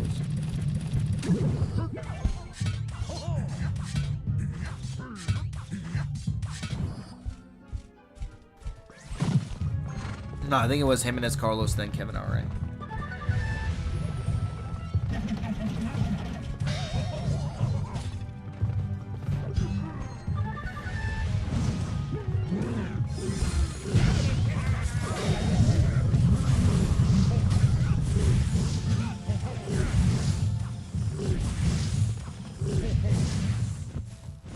Alright, as we have the 2v2 going down here. Or not 2v2, sorry. Carlos Cruz and Undead Slayer, the king of the hill. Jeez, I even forget what sets it is right now. My eye is like so messed up. It's like I'm like watching this with one eye. So I don't know if you guys noticed the past 2 days where I wouldn't say 3 days where the intensity of the stream isn't as high as it usually is. It's because my eye has like a big sty on it and it's really annoying and it's really hard to like focus. So, that's that. Undead. Is this his first game? Is this the first time Undead Godslayer's playing? Oh, the Prince! It is. It is, I think so. He's making his no-tilt debut. Looking pretty good. Yeah, first time seeing him. Here it is. Here comes a Musketeer on the backhand side with a Mega Knight. Miner sneaking through on the backhand. Ooh, that Tornado Aficionado right-hand side. Goblin Barrel, Boom Shaka Naka. I don't know, I tried to say like something where it was like a Boom Shakalaka fail, but Boom Shakalaka, that just didn't work. It's okay. Sometimes we come out with things that don't work. It only happens once every 50 million times I say something, but you know, occasionally we say stupid things. Miner on the left-hand side with Wall Breakers coming in. Wall Breakers not even going to be able to break through the Goblin Cage. Prince and Mega Knight. Not going to get too much value here. Brawler. Ooh. Mega Knight goes down on the left-hand side to shut that down. Could this be a Graveyard Roski right-hand lane? No, it isn't. Minor Wall Breakers potentially. There it is with the minions. Big Boo. Woo! What a NATO. As the NATO heard around the world, Graveyard coming out right-hand side. Got to get down a poison. Not going to be able to get it down in time, but it will slowly start to chip everything. Barbarian still alive here. Is going to get taken out. 1100. Carlos Cruz coming back. Undead God Slayer. 0-0 first match of the No Tilt League.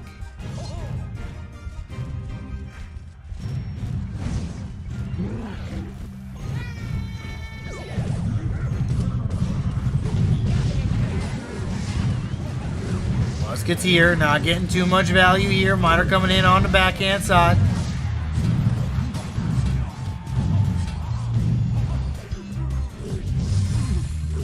Baby Dragon will fall.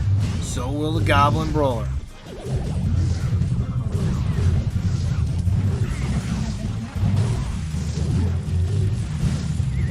Miner out, left hand lane here. No big deal.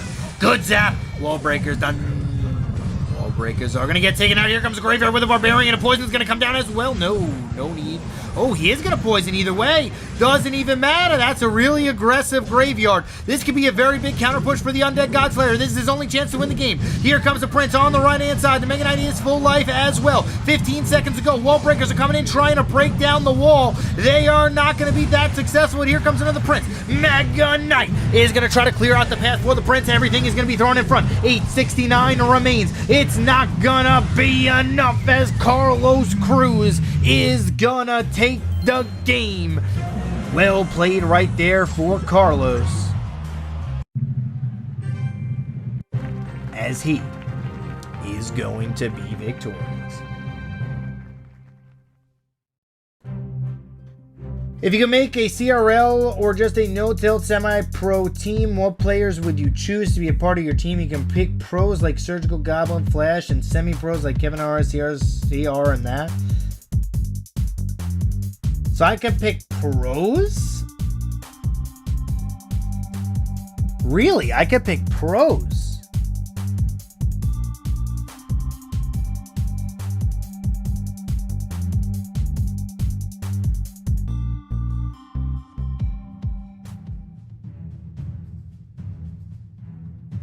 I don't know. I don't know who I would pick. Let's go. You think Surgical Goblin is still one of the best players? I don't know. I feel like he fell off just a little bit. I wouldn't say he fell, you know what I mean? I'm not sitting here saying he's probably isn't top 10, but...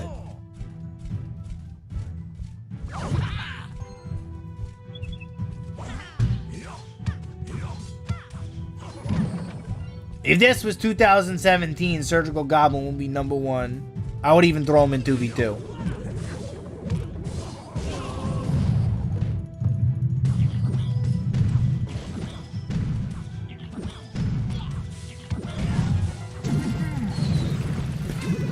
Miner left-hand side with Wall Breakers. I wouldn't say he's washed. I just would say he no longer is The best player undeniably in the world.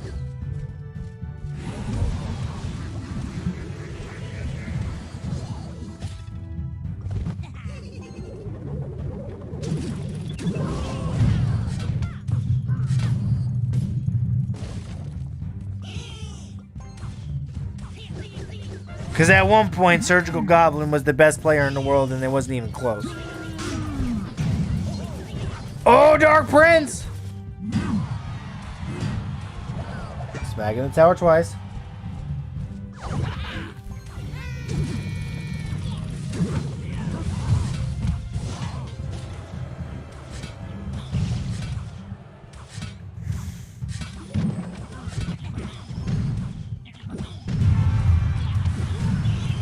Couple of shots onto the tower here on the right-hand lane from the Rascals. Another Goblin Barrel played here from Gabriel R.A. Carlos Cruz just trying to do the... What was that poison? I guess that was a good poison. That was not a bad poison.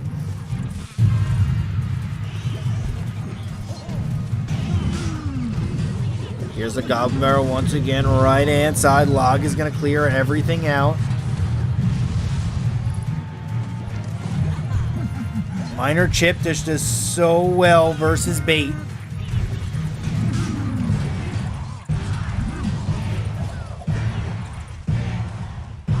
Let's see if it's a rocket or a fireball, though.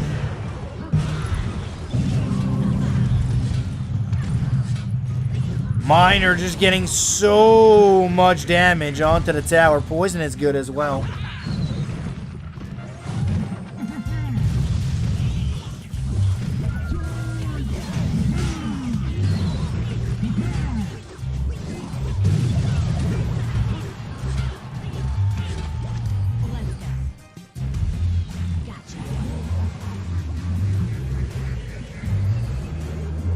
Barrel right hand side. Log is good.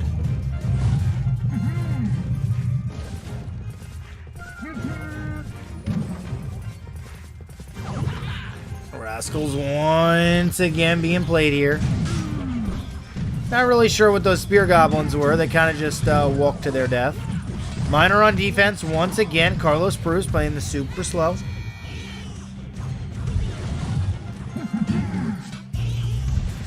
Yeah, that's the biggest thing about this game. Like, the biggest thing about this game is there hasn't been a semi-pro scene in a while. Like, RPL was a good semi-pro scene, but it had its faults. And that hasn't been around for almost a year now.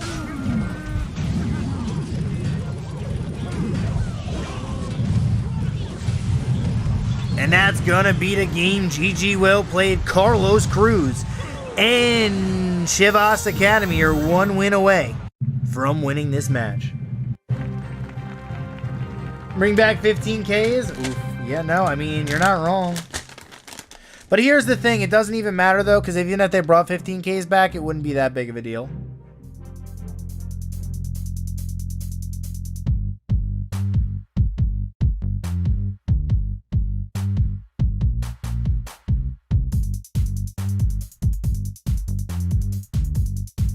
All the players that would care and win them have max cards anyway.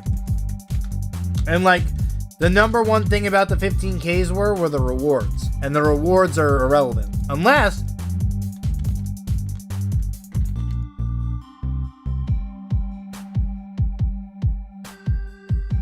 like, if you think about it, the global tournament is the equivalent to a 15K.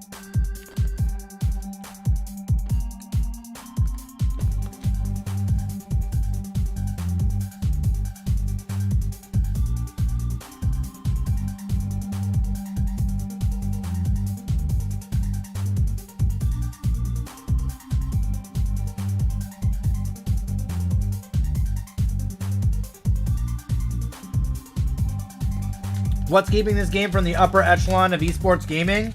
It's too casual.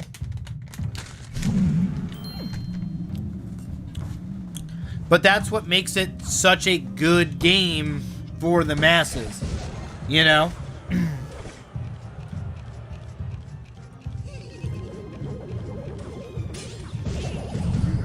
Yeah, absolutely. The talent is 100% out there. I just don't know what would be the best way to get players, you know? Because I can guarantee you right now, no offense to either of these teams, they're great players. I can guarantee you right now, a player is out there that is unknown is better than at least one player on each of these teams. 100%. I can say that 100%.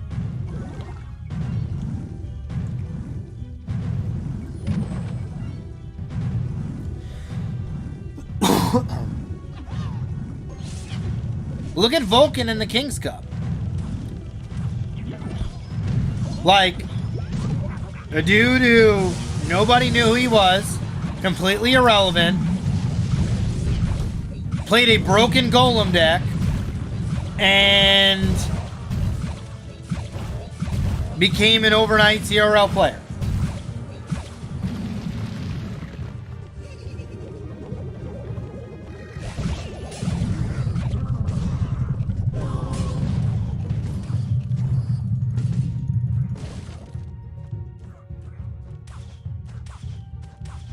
He was the last pick. Yeah, no, he was the last pick.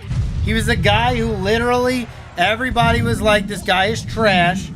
Came into the CRL and just dominated his first season. You know what I mean? Like, he came out of nowhere. Like, literally nowhere. And that's the difference, you know what I mean? Like, there's no way to find Vulcans out there anymore. You know, like, there's nowhere to find a player like that. Like, and that's the disconnect for Clash Royale right now is there's no way to find anybody. Group E has so much better teams and no one can say otherwise. Well, that's a joke. Tommy was that guy also? Yeah, there's a lot of players that, you know, legit came out of nowhere. As Paul takes down Carlos Cruz here. Great matchup for Paul. None really that Carlos Cruz can do this entire game. Like, matchups like this are just like, there's just really nothing you can do if you're Carlos Cruz. No tryouts with this game. There isn't any scouting. Yeah.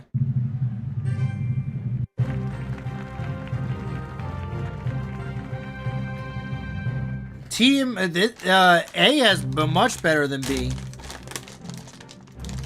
SSG, Chivas.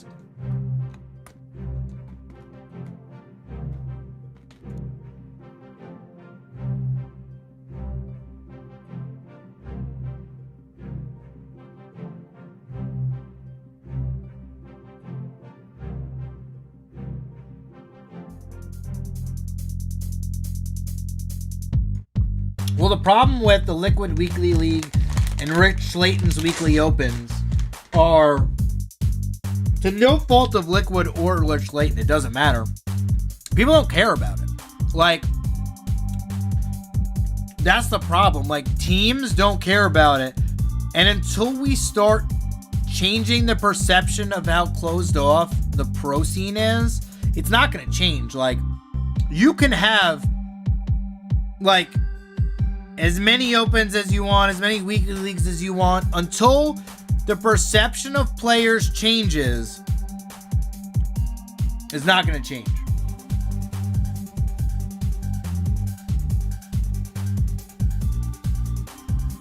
And that's what sucks. Like, you know what I mean? It honestly sucks.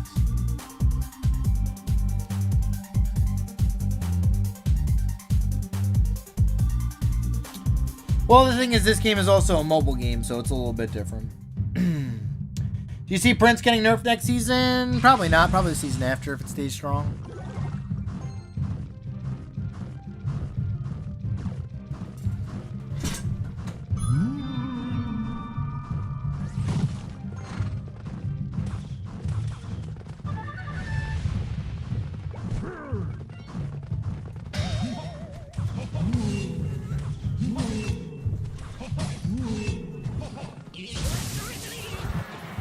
And Mini or another pro wins all the time on stream anyway. Yeah, that's the problem. Like, the problem is Rich Slayton has its open, Liquid has its weeklies and everything like that. And just a guy who's better than everybody else wins. Like, you can't, it doesn't really matter because it's all who you play against. Like, literally it's luck of the draw at that point because some players are just going to beat you no matter what. Like, and that's just that. Like, you don't need to be the best. You just need to be better than some. You know what I'm trying to say? So, like, that's why, you know, it kind of sucks. Like, there just needs to be a just semi-pro way to get players. You know what I mean?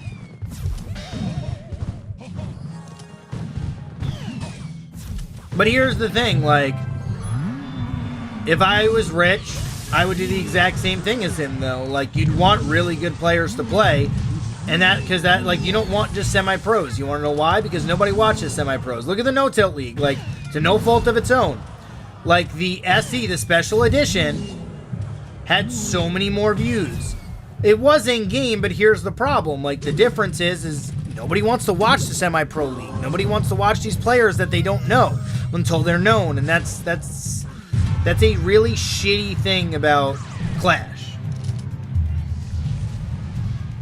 And that's the shitty thing. Bull versus Kevin Ray here. We're going to start ramping up now. It's a 3 Musketeer deck. We got to go into hard cast mode. Double Muskies left-hand side. Prince is going to pop, pop, pop, pop. As you see, you got a little pop, pop, pop, pop action. Heal Spirit is not going to do nothing. As the Prince connects to the tower. Fireball Rooski left-hand side. 1, 2, 3 shots with the bandit. Here comes the pigs. 3 pigs, 1 sour going down to 1,300. Musketeer, 1 shot onto the tower. Musketeer taking it down to 1,003.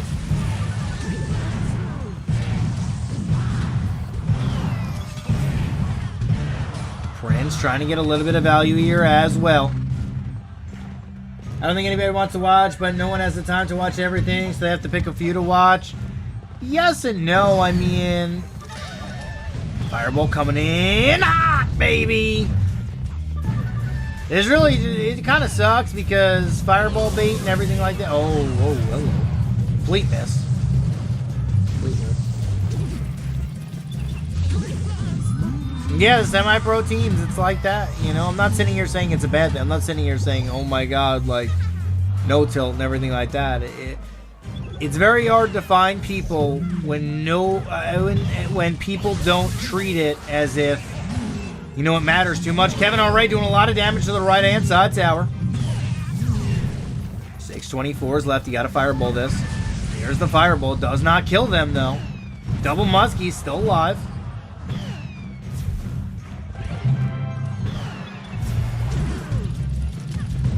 Hunter is just absolutely decimating every single RG that's played. Miner getting a little bit of value, but not enough. Fireball on the piglets. That opens up a 3 Musketeer assault. Bada bing, bada boom, bada bam. Log is good. Okay, this is going to be really, really close. Here it is. Got to push the right-hand side immediately. Prince is going to shut this down. Here comes the pigs on the right-hand lane. He doesn't have a fireball for it. E-Wizard trying to get value. Left-hand side falls. Kevin Ray is going to take it. Chivas Academy is going to win this match. And Team Samurai, unfortunately, is going to go to 3-8. And that might be it for their playoffs. Levy, Jimenez, Kiki, Anthony, Colatruz, Kevin Ray, Eaton as the champions. Chivas Academy. Chivas is the YouTube channel. And Jen, do you think they will keep No Tilt as is for next season with the same prize pool, etc.? Because not too many people are watching? I think they'll keep it. I think the prize pool, I don't know. I mean, they're gonna have to definitely change something up. But here's the thing, I mean, every season it'll get better for sure. Like, think about it. How many people are watching right now? Usually not that. Usually we'd have like 115 people watching right now with these two teams left to go. Let's see. What do we got? What do we got? What do we got? What do we got? What do we We got... Alright, well, it just ended, so... I have to check the analytics. But... Yeah, what was it, like 20 minutes ago during the match? Like 100? Yeah. So it's been steady. We have not dropped. We are at 100 to 150 all stream, every stream. You know? That's the difference. Like, we have been at 100 to 150 viewers every single stream without dropping, really. We don't drop below 100. Like, we drop below 100, obviously, because it ended. But, like, and the better matches, obviously, with the players that people want to see, SSG comes out and we jump up to like 150, 100, and 200 viewers. I don't know why, but I find No Tilt League more entertaining than CRL. Probably casting, to be honest. And it's nothing on the casters for CRL. It's just, this is a completely different cast. And it's more of, do you like proper casting, I guess you can say, or do you like really enthusiastic casting, or do you like more professional-ish? I mean, it's just two different styles. That's just pretty much what it is. And this is super interacting. Like, CRL is not interacting. Like, the casters don't interact with you because they don't have chat open. Like, it's just completely different, you know? Like, right now, like, my main job when I cast this is to interact with you guys. As SSG, Arena Quesito, Chivas Academy, and Clash are in the winner's circle. ZERØZONE, Estorm Gaming Team Summer, and OsDeSorte are on the bottom. Like, my main thing is when I'm casting this, I want to cast the match. So here's my focus, right?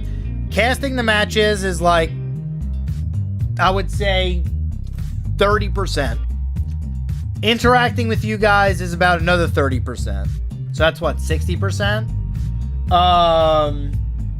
Then the other like 40%, I would say, is just going over stats, players, creating a storyline, and just doing the extras. You know, maybe it's 40% interacting with you, 40% for the gameplay, and then 20% like building a storyline for players. Nah, I lied. So it's 30%, 35% games, 35% interacting with you, 20% storyline, and then 10% just complete BS. Like, we just talk about whatever, whenever. Like, we just talk about some stupid stuff to get you guys, just, that's it, you know? There's so many streamers on teams like SSG, and that's why their fan base is so large. We feel like we have a connection to the players. Absolutely. No, I'm not saying that that's a bad thing. I'm saying it's a good thing. What if they give an excuse to emote for watching the No Tilt League? Maybe the reward people for watching semi-pro and emote, gems, gold. Could be potentially in the future. I don't know why CDUA doesn't promote on his channel. Isn't he a owner or something for No Tilt? A little bit.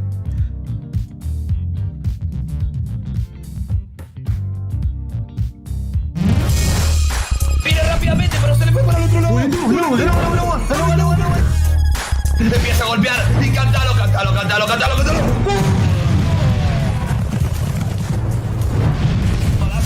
Se lo conecta y se la lleva.